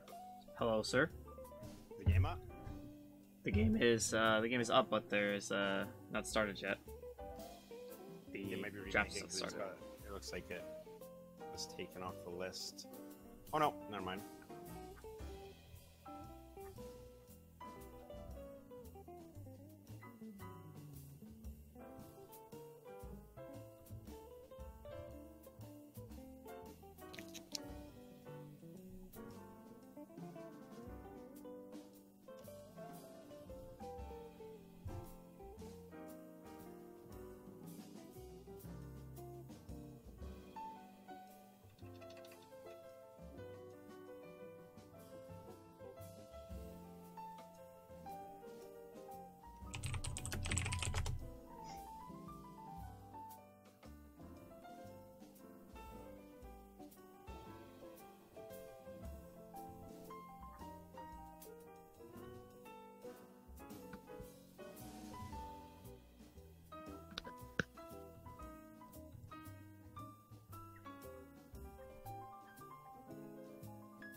So are you hoping that we take this past game 3, or are you Yeah, you just roboted out pretty hard on me. I don't know if I'm roboting out for you, sir. How do I sound now? You sound much better, man. You sound beautiful. Are you hoping for a clean 3 win, or are you hoping we go past game 3? You know, man, I'd be okay with, you know, on a personal level. Let's put my bias up front. I would be fine with either of these teams going, man. I like the players on DC. I like the DC organization. I also like some of the players on Team Freedom, and I also think that it would be really awesome to see an underdog team make it. Like, I think that most people expected, you know, NP and DC. I think that's probably what most people expected. It'd be cool to see Freedom go. So, you know, personally, I kind of would want it to go at least 2 or 4 games, if not 5 games here, and I'd be okay with either team going, quite frankly. Yeah, sometimes you just gotta appreciate Dota at its finest, and when you want that, you come to NA. I agree with you completely. I mean, that's the truth if I've ever heard it. And I think I did just hear it, Ain't actually. that the right truth? There. Ain't that the freaking truth? I'm very excited for this draft. Yeah, this is going to be interesting, actually. I really want to know what these teams are going to employ for this critical match in TI7 history. You know, in I honestly 7 wouldn't minutes. be surprised to see the same sort of strategy coming out from DC, and I honestly would be surprised if Team Freedom tries to pull a similar strategy that they've been doing so far. I do want to point out something while we have this little bit of downtime left. Mm-hmm. Since Starting complexity up in was a couple eliminated, seconds. now that Moo is out, that means that the top 2 teams that place, the first and second place teams, none of their participants will be going into TI7. No player from Wings qualified, no player from DC of last year qualified. Wow. Very did. This is also the first year. Yeah, Wings didn't get an invite. This is gonna be the first time. Invite, yeah. I even remember how crazy people thought it was when Alliance got an invite, and got like the luxury suite for TI4 and such, because they were doing not very well after TI3. Yeah, still, sure. still trying to recover. Sure, Valve's All right, well there we go. Freedom. Freedom. There are the bands. There's the bands, yeah. And then there's the DC. DC, same bands. Let's see, Freedom, you got to adjust it. DC's in the same position they always are, except now they're missing that puck opener. I think that a lot of people have been discussing since the qualifiers going on that Clockwork is a rough first phase. Right, but I mean in a for pub, DC, yeah. you think maybe DC will pick it because of how good Bulb is with it? I don't think they will unless it's second phase, honestly. The first phase Clockworks haven't been doing as well as they were weeks ago. Okay, Whoa! sorry, you got it. That's Craig it. God. Craig Gasm. Yeah. Craig Gasm. This is Craig Kagasm. Heck yeah. Yeah, this is I actually didn't think they were gonna pick it. The only reason I even suggested it was because DC has first picked it, and Bulba is, you know, big fan of the hero. Bulbino. Rattle Trap. Maybe Team Freedom just DC doesn't is even want to take a choking. chance. Reserve time. Reserve time. Queen of Pain. Abed Classic, one of the heroes in the game that can still solo here other heroes. And so Abed, this is quite interesting. EG almost always, I mean, not to compare anyone to the god that is Sumail, but EG almost always last picks the Sumail hero and plays around Sumail. DC is definitely playing around Abed, but they first pick his hero.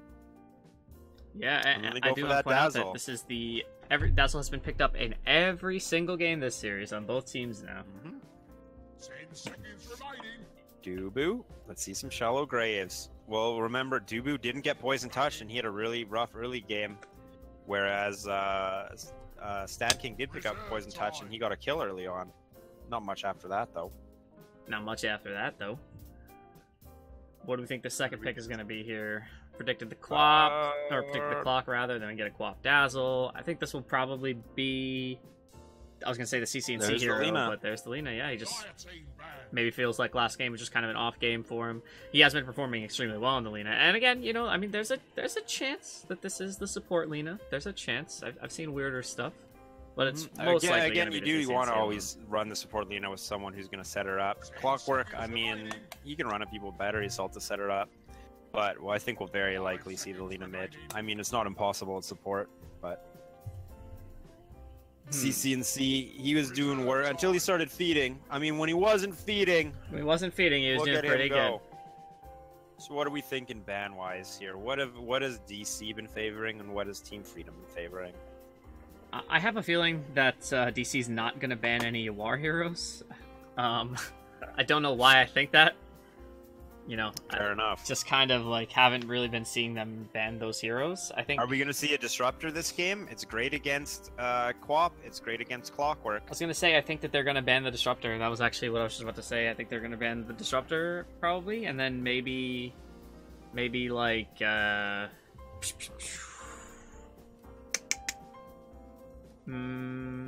wouldn't be surprised to see a Night Stalker again. yeah, Night Stalker would be pretty good. Every hero here doesn't want to get Ursa, silenced. Maybe okay. Clockwork the least, but Radiant team banned. there's the Ursa. Potentially a Forev Timber.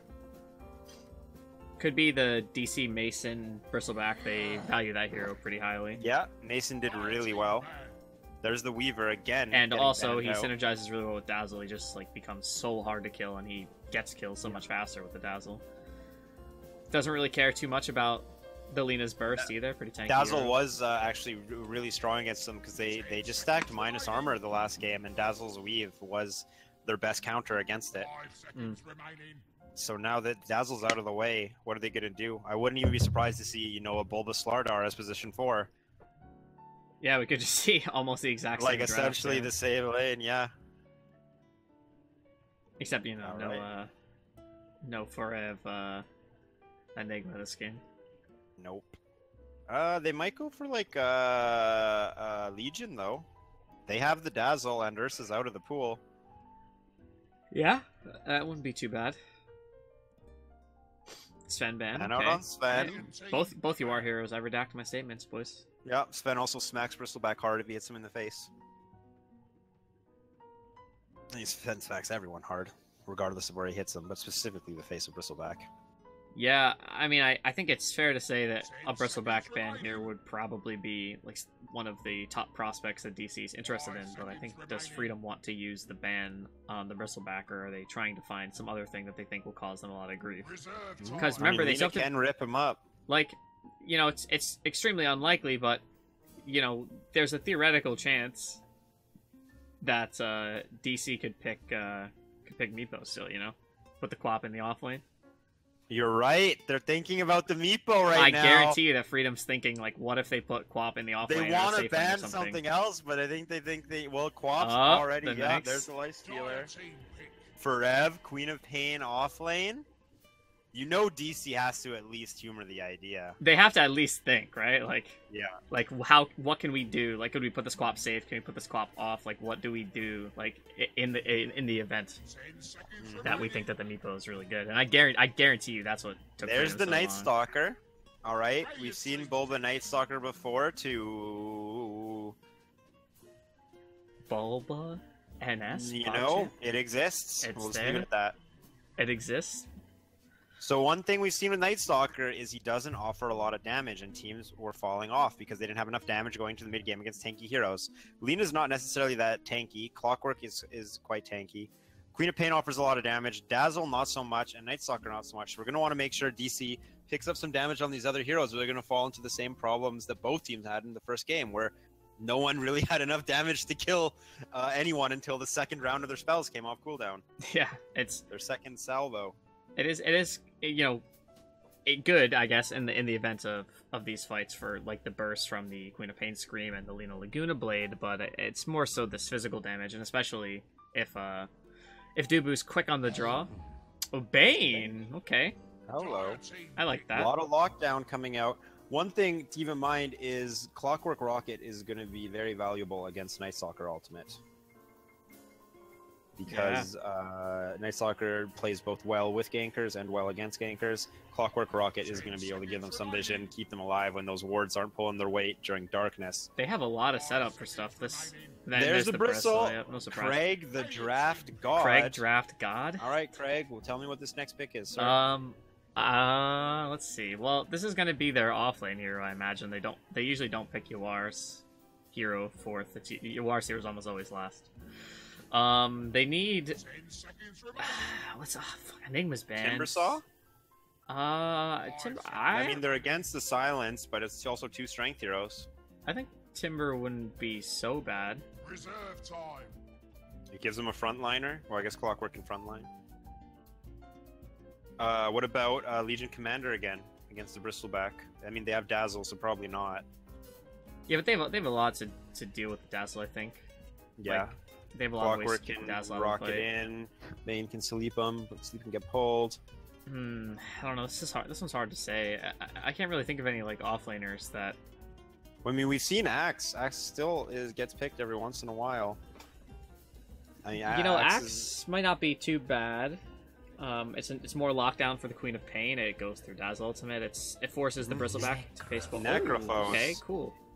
There we go. Some team fight coming out for our boys on Team Freedom. Still not a crazy amount of team fight for DC either. That's interesting. Necrophos. Okay. I mean, they have a decent team fight. Nothing splashy though, except for the Sonic Wave. I mean, The last ban of the game. Last ban Meepo. Team Freedom? Question mark. see, 5 seconds. Nightmare is gonna synergize really well with both LSA and Clockwork Hook. I want to point that out. If Reserve time. Bane's able to get that. Bane will be able to sit mid and ruin Abed's game. They are gonna sit this Bane mid and Abed. They're gonna make sure Abed cannot take the game over. And then they're gonna make sure that when CC feeds at 30 minutes by himself, he's worth a lot of gold. Yeah, it's gonna be some really captivating gameplay, I believe. Now, for Yuar, is there a 5-man hero they might put him on? Because I know Necrophos really likes to just draw out fights, push 5. Do you think they might try and do a strategy like that? Freedom's been doing a poor job of applying pressure to DC as the laning phase comes to an end. They might have learned from that and try something here. Although I do think that the DC 5-man is a little bit more scary than the Team Freedom 5-man so far, 4 heroes in. I like that Legion ban. I think that Legion ban was really good. I want to point that out. And next ban for DC. They still need their offlaner.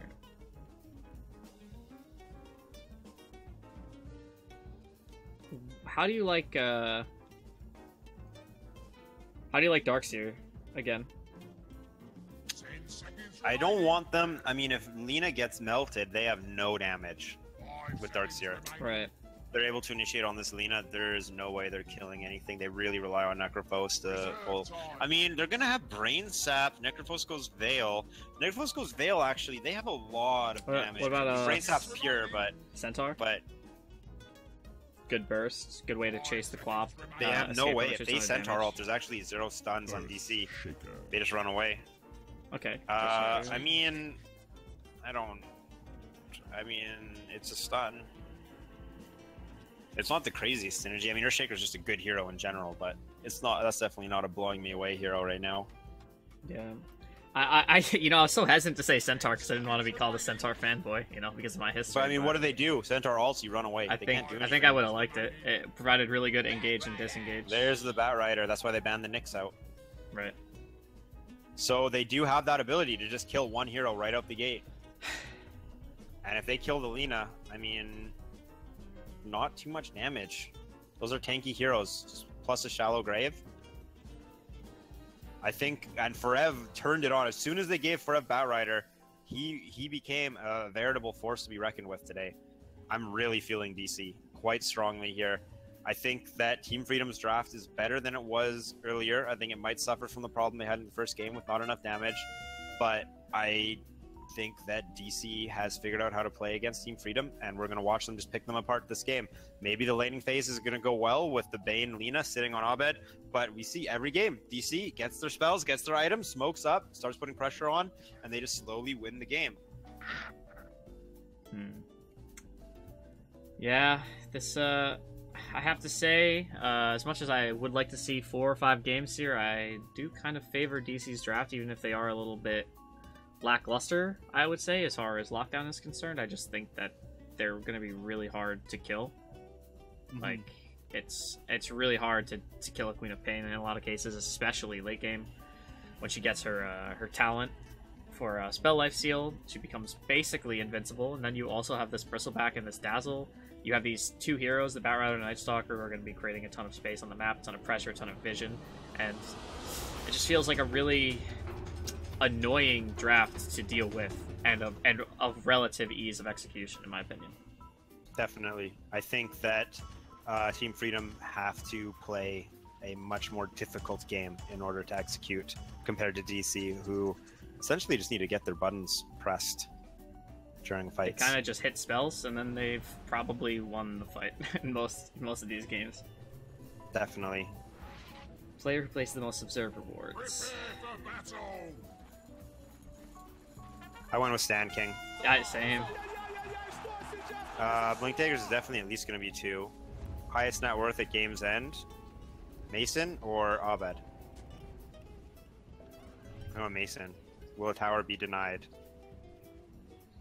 Yes. All right, we have Bulba smoking around. I think they see them. 5-man smoke.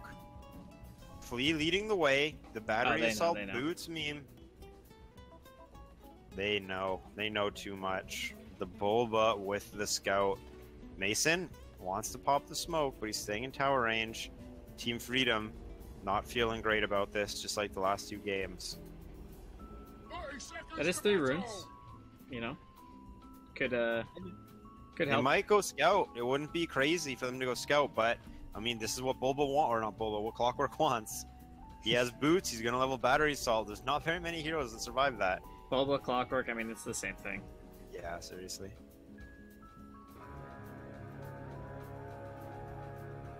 So, lanes, Bane, mid-level 1, what do you think? Or is he going to start bottom? I mean, based on the game, I'm gonna say that he goes middle. Yeah, it looks like he's going to try and do something bottom. I assume he'll show up middle quite soon. Although maybe it's Flea. Maybe just Flea goes middle. Maybe that's just like their thing, like their Yeah, shtick. they do like...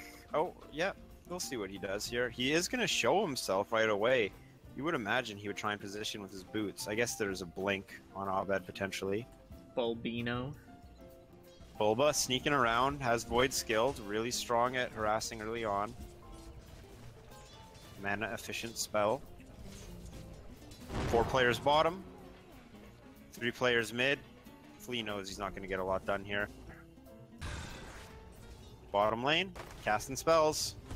Stan King already has his magic stick queued up.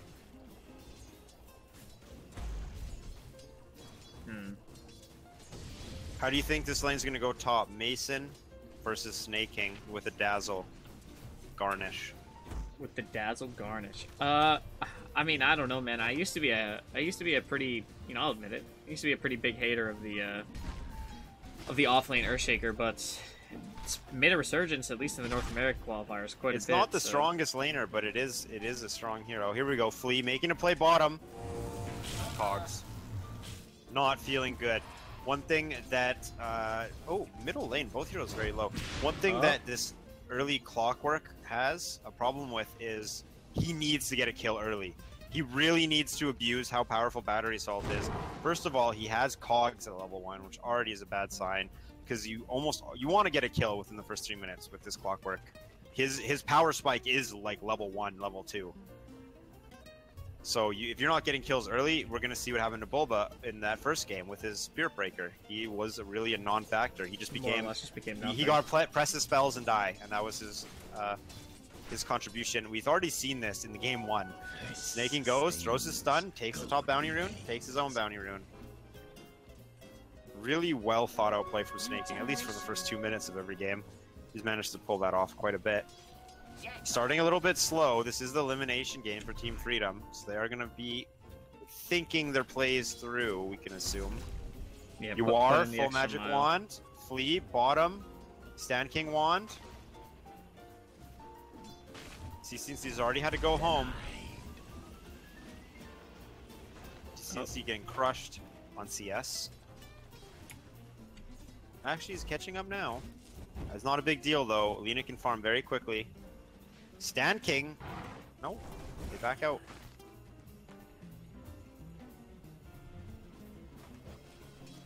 Oh, middle lane. Snake. CC and Snake C, getting those missed the levels? stun. Oh, you can't be missing that stun. Abed even wastes his potion there? Or was that CC and C? Someone potioned up. Yeah, that was Abed. They're frogging it.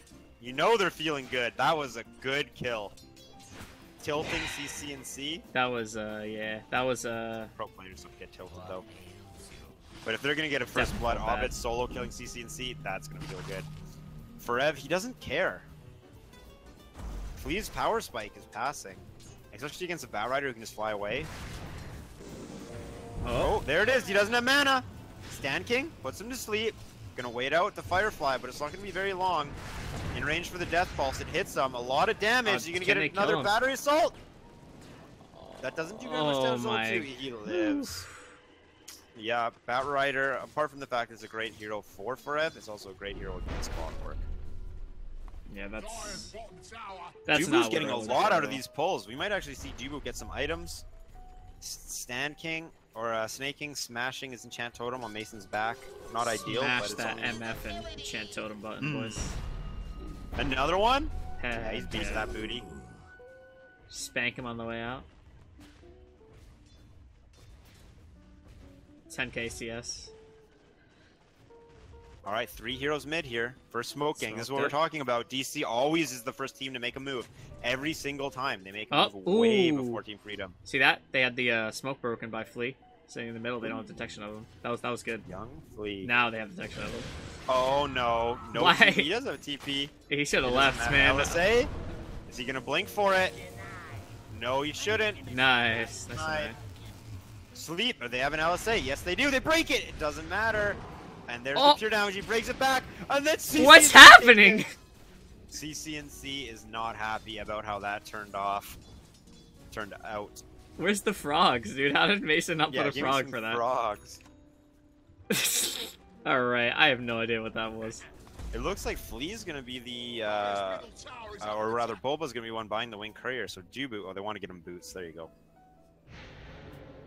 That was What's Necrophos' first item? You think he's gonna go for the Veil? Snaking top. yeah, probably. There's the Poison Touch. Body block. Gets hit by the Aftershock. He has a Void. He's saving it 'cause he's not gonna let Snaking TP out. There's the Quill Spray. It's not enough. Oh, Poison not Touch, a just liver. enough. Every time Poison Touch is skilled, it gets a kill. Every time it's skipped, it does nothing, obviously. Mason, no mana, low health. Bottom lane.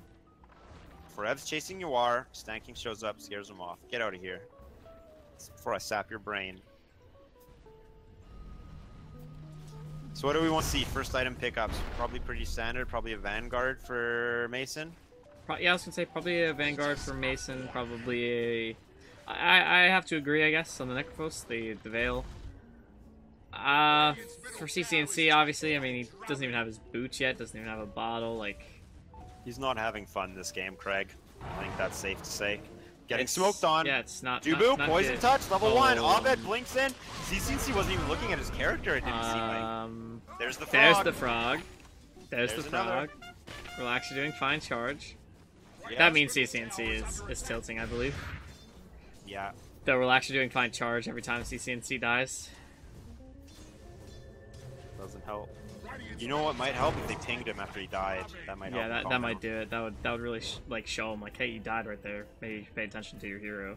Oh, Mango, bottom. He wants to try something. Stand King's there. Forev, is he gonna go for it? 4 stacks. 5 stacks. Goes to sleep. Is he gonna chase? He could. Here comes Flea. I mean, he has Okay. his Firefly. That's just space. This is the space we're talking about. DC. They're making moves. Freedom is always reacting to DC. Every single game in the series. Yeah, it's definitely costing them a lot of time, costing them a lot of money. I mean, like on wards, on teleports. CCNC wants to go for Dubu. If he hit that LSA, we might have had a kill for CCNC, but we didn't, so now we just have a walk of shame back to mid lane. CCNC doesn't even have boots. Very painful walk of shame. He wants to get a kill. He's mad. He's gonna die for this. They have sight of him. He's just farming jungle. Are they gonna go? He doesn't have boots. Mid lane. Bulba. He wants to go on the clock. Clock sees him though. 2 players top. Double stun. If Snaking can get a Fisher on someone out of position, they're dead. No mana, but they do have a Soul Ring on Mason. Cooldown though. They really want Dubu. Dubu's actually a kill. Mason's much more difficult to pull unless they can guarantee they're hitting him in the face. 3 heroes up here now. Here's Abed. They killed CCNC. He's gonna be mad. They're not going for him. No way to stop it yet. Snaking. If he didn't have that TP, I would say we could have a very short game.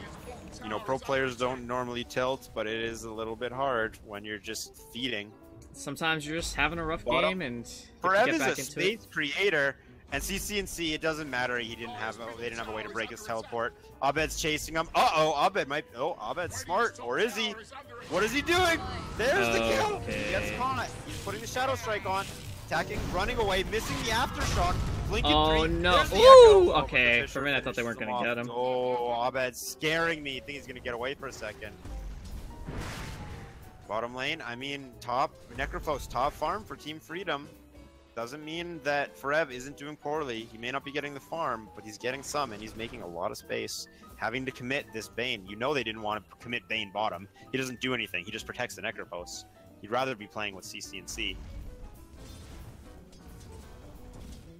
Bulbino with his phase boots, man. And they're giving him mid lane, at least for a little bit. Couple bottle charges. Teamwork. 3 players now committed to Forev bot. Forev, unsung hero of the laning phase. How do you deal with a Bristleback when you have to put 3 heroes on a Bat Rider? They're gonna cog him back. They're gonna give him. Oh my god, he ate the sleep. Oh, No. this is Are they gonna be able to turn? really It's sad. really hard. He hits for 100 damage. He just turns around. Frog. You Frog. can say that again.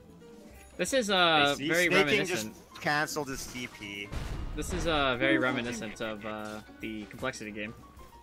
This is very rough. Like the first CNC game, has his bottle. first 2 games, the complexity team looked pretty solid. They, you know, in comparison to DC, they looked pretty solid. They're both on roughly equal playing grounds.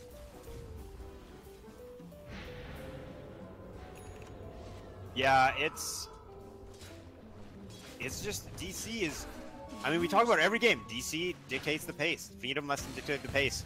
DC is really pushing it this time. I think they are already out of smoke. Stanking's gonna sleep Bulba. He's already casted his spells. Forev's here. Hello, remember me from bottom lane? Yeah, he's just gonna poop fire on them. Cog him in with your teammate Flea. It's not gonna matter. Everywhere Forev goes, good things happen for DC. Mason, again, every single game, he just gets free farm. I'm curious to see what happens to DC in a game where Mason doesn't just get a hit creeps for the first 15 minutes. But, I mean, until that day happens, DC is just going to keep stomping. Yeah, it's working out for them. I mean, like, it's pretty simple. You just have these 4 other heroes. They run around and create stuff. Abed's always on these types of heroes, like Queen of Pain, like these Pucks, like these heroes who are, like, very aggressive, can afford to go to other lanes and do shit. And the whole time, Mason's just sitting up top, getting CS lol, and, you know? Yeah. And then then all of a sudden, Mason just comes out of the lane. He's got 2 or 3 items. The enemy carry's got like 1 item. Such Exactly. Forev's putting a lot of pressure on the carry, and Mason's just getting free farm. Talk about, we talk about how CCNC is doing a really good job using space for his team. We didn't even talk about how Mason, I mean, it's really simple for him. It's just the laning phase, sit top, hit creeps, but his team makes space. He uses that space. He's doing a good job. Exact same item build he did last game. So far, at least. It's very calm. We have a smoke coming out. Radiant team. Fiend's grip up. No hook shot. They really need this Fiend's grip to go well. They really need to go kill, well. yeah. Now, the thing is, do they gonna have enough damage? They have to play around the Lina or the Earthshaker. Those are the only heroes that are gonna give them enough damage, and they also have to hope that when they use this Fiend's grip, they're not running into an entire DC squad. They just want to pick one person off by themselves. All right. Mason middle. One of the hardest characters to kill. He has his Vanguard. But they might be able to Fiend's grip him with his face. Looking the wrong way. Bulba. He's doing well. He's going for that urn. Bulba's Yeah, the getting farm. new urn build-up. How do you feel about the new urn build-up? I have hardly built it, actually. I mean, I like to build urn against Blink Dagger heroes. more so than just building urn for building urn. So the build-up doesn't really, I don't really care too much about it there. If it's an urn game, I'm gonna go urn. Hold on, let's look at top lane. I think they're trying to do something. Maybe they're not. I think it's interesting. I think it's cool how you have to hold on the last raindrop charge. I think that's kind of a fun mechanic. Like Bulba's definitely doesn't want to finish this urn until he uses raindrop charges, I'm going to assume. And they just Or unless they see a blink dagger on the Earthshaker. they just casually take bottom tower, man. This Yeah. just feels so bad for Team Freedom. You're just It's running just around space. trying to find a pick. You They're can't do outclassed. anything. You're getting This You're is- getting outmaneuvered. Like it's Exactly. that simple. This is what happens when one team is better than the other. They just make space and use space. Team Freedom is just desperately just grasping at straws. They're trying to react. They're trying to do anything. Oh. DC again dictates the pace. They do whatever the heck they want. This is not looking too Nighttime solid with for Bat Freedom. Rider. Looking good site-wise. They have drum pickup on Bat Rider. Abed has a Veil. I mean, try and fight in Firefly with Veil on you.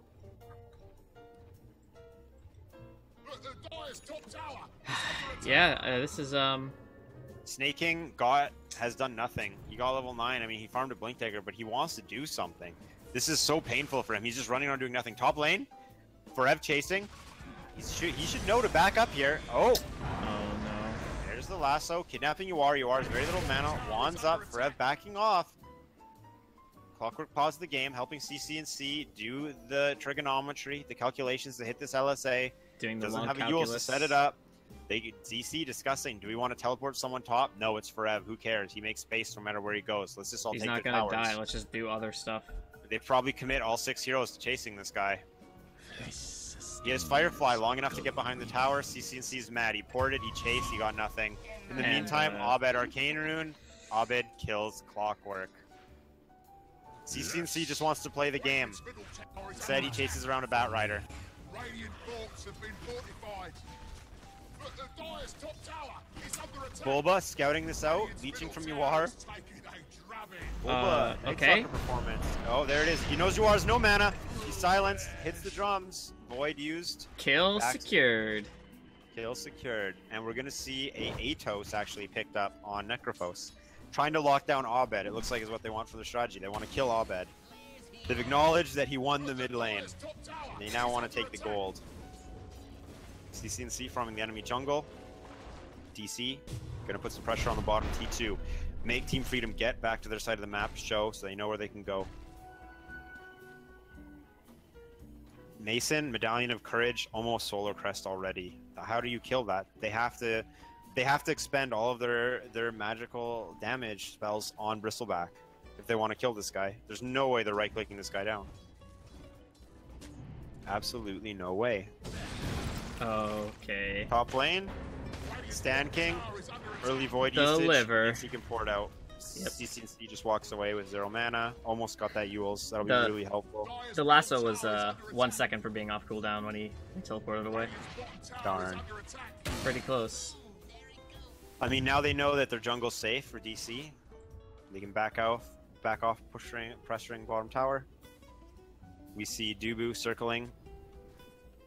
Abed farming. Abed's going for that Lincoln Spear. Really strong. But the Dire's top tower is under attack.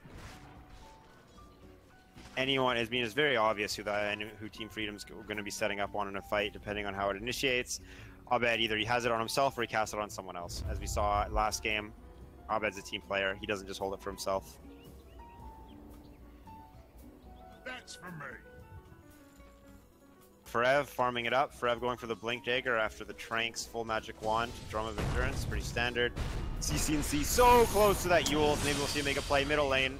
Oh, Okay, I Bulba mean- actually gets melted. That's a scythe pick. I mean, that's something.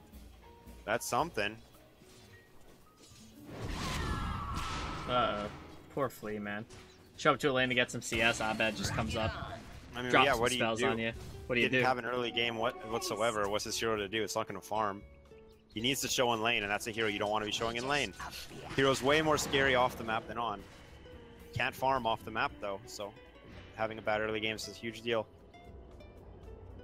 Definitely feels really rough for the supports here. Bulba's actually getting some farm even after that pick. Looks like they're going to go Medallion of Courage, just like they did last game, stack it. Bulba actually going Hood of Defiance before Solar Crest. Makes sense. They're not killing him with physical damage. I like that pickup. Question is, does he want to finish Solar Crest? Does he want to finish Pipe? Or does he want to finish Boots first? Yeah, that is a good question. I would say he probably doesn't need the pipe. I don't think. I have a hard time feeling like there's gonna be a big like 5-minute fight anytime soon where the pipe would be like, you know, super effective. Missing the stun on Forev. Takes the Laguna though. The hook shot does do what they need. They spend it a lot though. Mason running in. The team's behind him. They have to teleport out now before the stuns get here. They want any chance. They used so much on that previous fight. Flying over. Oh no. So close. That's what Team Freedom needs. A kill and no losses. Abed getting very close to the Lincoln Sphere. Now Snake King. Poor guy. Got level 9. Got a Blink Dagger. Has done absolutely nothing with it. He wants to, but he hasn't had any opportunities. It looks like his Echo Slam's going to be level 2 before he gets to cast it a second time. Atos, Phase, Drums. Going for a hood next on Necrophos. Extremely poor. Clockwork extremely poor because he can't get ganks. Team Freedom supports are in really rough shape here. Although this is a sad game for Dubu is actually the lowest net worth. Yeah, well that's just standard Dubu gameplay though. Yeah. Oh, maybe the Dubu pick here? They got him with the flare. Do they have a hook shot? Yes, they do. He runs in a straight line. They're going to call him back. This should be easy kill. And there it is. Boom. What are they going to do? Abed's going to push out mid. They have Forev farming bottom. Forev's going to have Blink Dagger really soon. Once that Blink Dagger comes online, you know DC is going to make a move with it. I mean, Freedom's crawling back a little bit, but it still just feels really hard. Snake King's really looking to use this Blink Dagger. Is he going to be able to get a chance here? Echoes. There's the enchant, Aftershock, there's the Fisher, here comes Bane, Fiend Script, they're gonna finish him off, he'll have another enchant totem right there, Abed's here though, there's the Scream of Pain. Oh, the sleep, there we go, Blink Scream. Just takes the raindrop charge, and he's gonna get snaking for it. Was it worth it? Was it worth it? Show fight recap, let's see. DC got more gold, experience was about even. I mean, when you're behind, you take the trades you can get. Yeah, it's and Forev bought his Blink Dagger. Forev bought his Blink Dagger, so he probably actually lost almost no gold there. Yeah, that was. If they stopped the Blink, you could definitely say that's in Team Freedom's favor. Now Forev's gonna come up, and they don't even know. I don't believe they're gonna go get a kill. Probably kill CC and C right out the gate. Do we have any smoke sitting on these players? I mean, they do have Night Stalker out there. Smoke picked up on Dubu right there. Perfect. Blink Dagger. Dubu's running in. Courier's bringing the smoke in. Let's go. Are this going to go to Roshan? I mean, they have Medallion of Courage. 2 Medallions of Courage.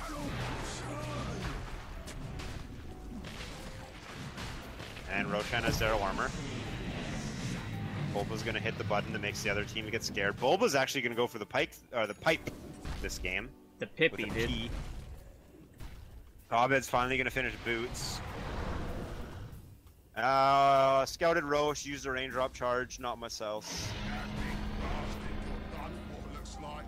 4 staff on Necrophos. Just trying to get some items with stats, trying to get stuff done so you can be part of this game. Gonna give the Aegis to Abed so he can play very aggressive. He can be right up there on the front line with Mason, the unkillable. There's the smoke. It hasn't been revealed, the Blink Dagger. And that's the kill they wanted. Aftershock though, gonna do some damage. Forev trying to finish off CC and C. There's the Ewells. Sleep's about to wear off on Bulba. He should be able to kill him. No, he runs into the LSA instead. And they're gonna get snaking. No teleport out. Those are some important heroes. Necrophos, he needs one of those heroes to initiate for him. Necrophos can't just run up and cast spells, and if Clockwork hookshot's in, I mean, what's he going to do? There's not a real follow-up. Clockwork maybe with a Force Staff could slow him down. He is going Force Staff, he's almost there, but he's going to slow him down. It's not going to stop him from taking this tower. They still have Aegis. They're going to have Lasso up not long after CC and C respawns. I wouldn't be surprised if they go for another T2 here. By the time CC and C gets there, I mean, they're ready to fight. Abed's just behind a little bit of mana, but he's regenning at 11. Mason, he picked up the mana talent, I believe. What do you think that gonna get sick. They're Team Freedom definitely could have good to done fight. though? Like, it's regarding like the laning phase. Like, what do you think the Team Freedom needs to do? to put the pedal to the metal, man. Team Freedom is playing pubs. They don't do anything. They just react. All they do is react. The only time they're getting these pickoffs is when one of DC's players is playing up. They're not real pickoffs. They're just rotations that DC isn't seeing. If Team Freedom could get an item and make a play, like they had Snake King. We talked about Snake King sat around for 3 or 4 minutes before he even got to use his blink. He leveled his Echo Slam to level 2 before he cast it a second time. Snake King got level 9, he left lane and he farmed jungle. Like they are so reactive, they're doing nothing. You know, the Forev gets Blink Dagger, what do? They take Roshan and they kill CNC and they take a T2. Snake King gets Blink Dagger, what do? They farm the jungle for 4 minutes and then teleport top and kill someone. It's just completely uncomparable how much pressure DC puts on Team Freedom when they get items and when they get spells compared to what the pressure Team Freedom puts on DC when they get items and spells. I mean, these are like, oh, we got mid lane, we have a Fiend's Grip on Bulba, we have an Echo Slam on him too, he gets taken out. The Batrider ult's not doing anything. It looks like everyone's gonna make it out. No, Bane goes down. CCNC is able to port out the little mishap there on the Bane sleep. That was... And they're keeping the sleep going. Okay. They're just having fun. I mean, again, yeah, if you're behind, you want to take the trades. Yeah, that's okay. All things considered, CCNC dodged the Abed scream with Yules. That's pretty good. And he got out. Give him because of credit. it. That's for me. That was Take a look definitely at a net puck worth puncher. though. It's Necrophos' highest net worth on Team Freedom, and Necrophos isn't really the one getting into these fights. He's just hitting creeps. He's going for the Aghanims. Aghanims could be what they need. 20 seconds, it's gonna get them kills. DC is not an easy team to kill.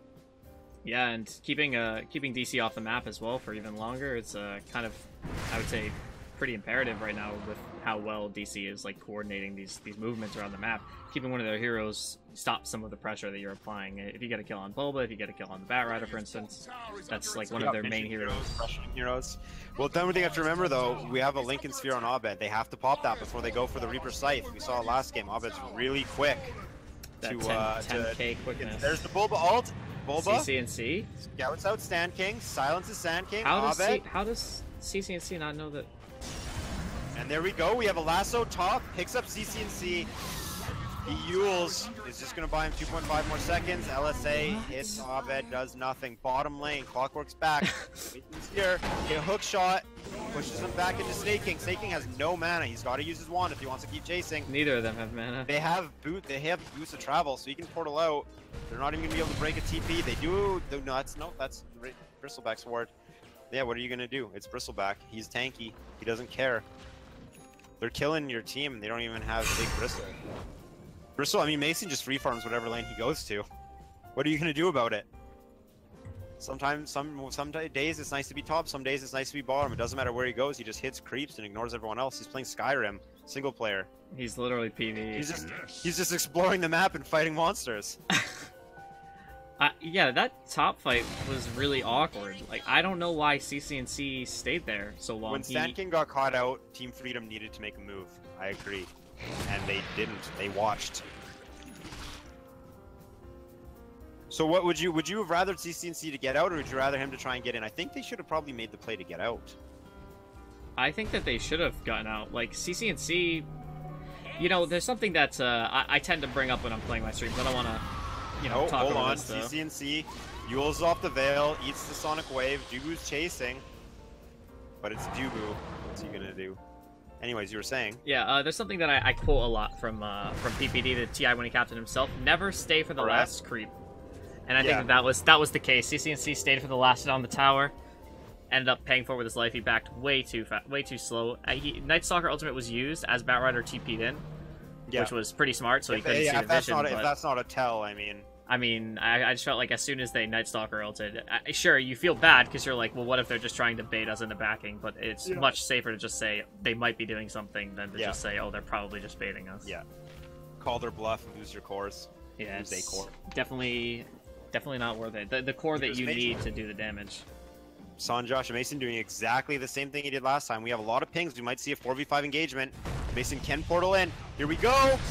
There goes the initiation with the blink dagger, the shallow grave to follow from Bulba. He's lassoing the Bane. Bane still hasn't been able to get his spells off. Bulba's really low, gets taken out in front of his whole team, but they're in the middle of the fire. Necrophos ult on Prep doesn't kill him even with Laguna. He does go down. They take out Necrophos. Bulba's going to chase down CC&C. CC&C doesn't have a TP scroll. He has a Yules. There's Snaking trying to do what he can to help his boy out, but what's CC&C to do? There's no way he escapes this. They want Snaking sitting over here. Cheeky play. I missed the initiation there. I know Team Freedom went in, but they weren't able to get much. They went in on the Bulba. That's not the boy. Abed, he knows where Snaking is. Oh, it's going deep, though. They want this kill. Hopefully they don't spend too much time chasing it. What are they going to be able to take off this? Roshan's not quite up yet.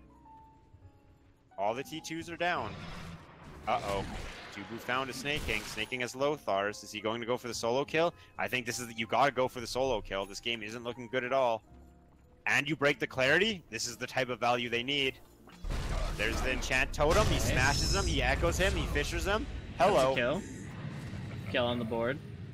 They are doing it. Portal's out. He knows it's not safe.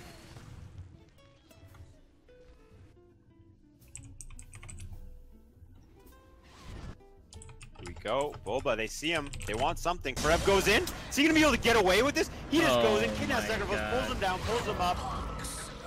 And they give him the damage. CC&C caught out again. He has a Yule Scepter. He's not going to use it. He's just going to go for the Force Staff from Flea. Great pickup by Flea, I believe. Flea had a really rough start. He went for the Midas. You can try and stay in the game. Force Staff is a great item. It lets him initiate and get out. It makes it very safe for him to actually use his spells. Not have to worry about dying every time he presses R. They're waiting on Roshan. 50 seconds, less than a minute. I think I feel pretty confident in saying that if they take this Roshan right here, that I believe that the game is over. I was just gonna ask, do you think this is gonna be the nail in the coffin? And I'm pretty confident that if they or if they get this kill here, if they get like a big fight here, I really have a hard time believing that. Here comes a fight. They're gonna silence up Bane. They're gonna Yule up Forev. Bane's gonna die before the silence goes down. It looks like. Yep. Hogs back Bulba. He's out of mana, but Abed taking away a lot of CC's health. He actually gets bumped away from the Sonic Wave. Flea is in the middle. So is Abed. They Atos the Bristleback, but it doesn't matter. Yuar's just going to get beat down. He uses his ult, the Desperation Stun. It doesn't matter. Huge stun by Snaking, but he just has to Lothars up. They don't have enough damage. Yuar dies in between his T4s. He uses a Fountain. No. DC just walks through their base, killing their heroes. Would you say it's safe to say they're about to walk through their base and kill their buildings too? I would say it's safe to say that this game feels pretty close to over, if not done. Now and like I said, I mean, I thought before that fight, if they took Rosh, it was over. After that fight, and now Roshan, what's the minus armor they're gonna put on this thing? 15 minus 15. I mean, that's pretty good. 15. That's decent. That's a solid there. Snaking got his Lothars, and he's just saying, I need to get away from this game. Get me out, please. Hide me. Every time, yeah, just pinging him. Can't catch a break. Are they going to go for Shrines and play it safe? You know what? I think the game's essentially over. And they're going to go Mjolnir on. Queen of Pain actually swapped out Black King Bar for Mjolnir here in his quick buy. That's how confident Abed's feeling. Oh. Even with that confidence, you think they're going to go Shrines before base or what? No, I think it's an important game. I think they can just go for it, to be honest. I think they can just go for it too. But I think they still might go for the safe play. They don't have they're missing Dazzle. Mason doesn't care. Mason just hits creeps. Mason's not even aware that the other players in this game are like real people. He just thinks he's like playing a bot match. He's playing a bot match, he's farming, man. Mason like could have played this game with one hand. I mean, listen, I'm not gonna say that I know a thing or two about Mason, but if I know a thing or two about Mason, I'm willing to bet he was. Oh, there's a Fisher. Dragon Slave missed. They hit him with the the counter initiation aftershock on the last. So they're still holding him down. He gets waved. They eat the Sonic wave. The Thieves Grip goes off, but for what? Frev didn't die. That is the game. 100%. Yes, the Aegis. Stand King, Fisher, Mason's deep. He's going to drop the Aegis there. Bulba just wants to hit the tower. Perez sitting back. Mason's about to be back up. Abed silence, low mana. They're gonna smash him now. He has the ECG cheese. is shallow grave, doesn't matter. Gonna smash down the Necrophos. No armor, no There life. it Good is. game. Fleet. He's in the middle of them. Not for long. That's an ultra kill. So, And a clean 3-0 by our boys, Digital Chaos. Also 3 out of 4 predictions. What are your thoughts, Craig? so Mason was right, Quinn was wrong. I well believe put. we've established that CCNC was in the wrong. Mason was right. CCNC retired. Confirmed. They're doing. They did it. The boys. The boys. The Go boys. DC. Boys did it. Shoutouts to Digital Chaos for the GG. Easy game, easy life. Easy Trace 0. So NP and DC. I think I want to say that probably 90% of people probably predicted that. Yeah, I mean, I thought it was going to be close, honestly. When we talked before the game, and I gave it 70-30 in favor of DC, and I thought about it, and I wanted to bring it back a lot closer to 50. But, you know, go with your gut. Go with DC, your gut, man. they have the hung. They lost yesterday, and it made them hungry enough to just destroy today. Easy games. Yeah, you see, it was fortuitous for Digital Chaos to get their bad day out. They got their bad day out where they lost to Complexity in two best of ones. They lost 3 of their 4 games that day. The only game they won was against Wheel Wreck. They got their bad day out of the way, right? Team Freedom didn't have a bad day. They were like what 7-3 or something, and then they went on to win some more games. Then they beat Digital Chaos in a best of 3. They were in the upper bracket winners final. Like Team Freedom, you know, they should have used their tilt games earlier in the group stages. You gotta get them out of the way. You gotta get them out of the way. Just throw a couple times, you know. Just make sure that you don't have it in the finals, because then things like this happen. Then you just have like this 10-minute farming snaking player, just not doing anything, and this CCNC with 2 Bloodstone charges. Anxious. His Blink Dagger was quick. His usage of it, not so much. And that's not on him. That's on the team not making a move. All right, Craig. Well, it was a pleasure casting with you. Yeah, and I'd love to do this again soon. Fun times, you know. Good stuff. Let's do it in the future one day. Definitely. GG's boys. Thanks for tuning in for the games. I'll catch y'all later.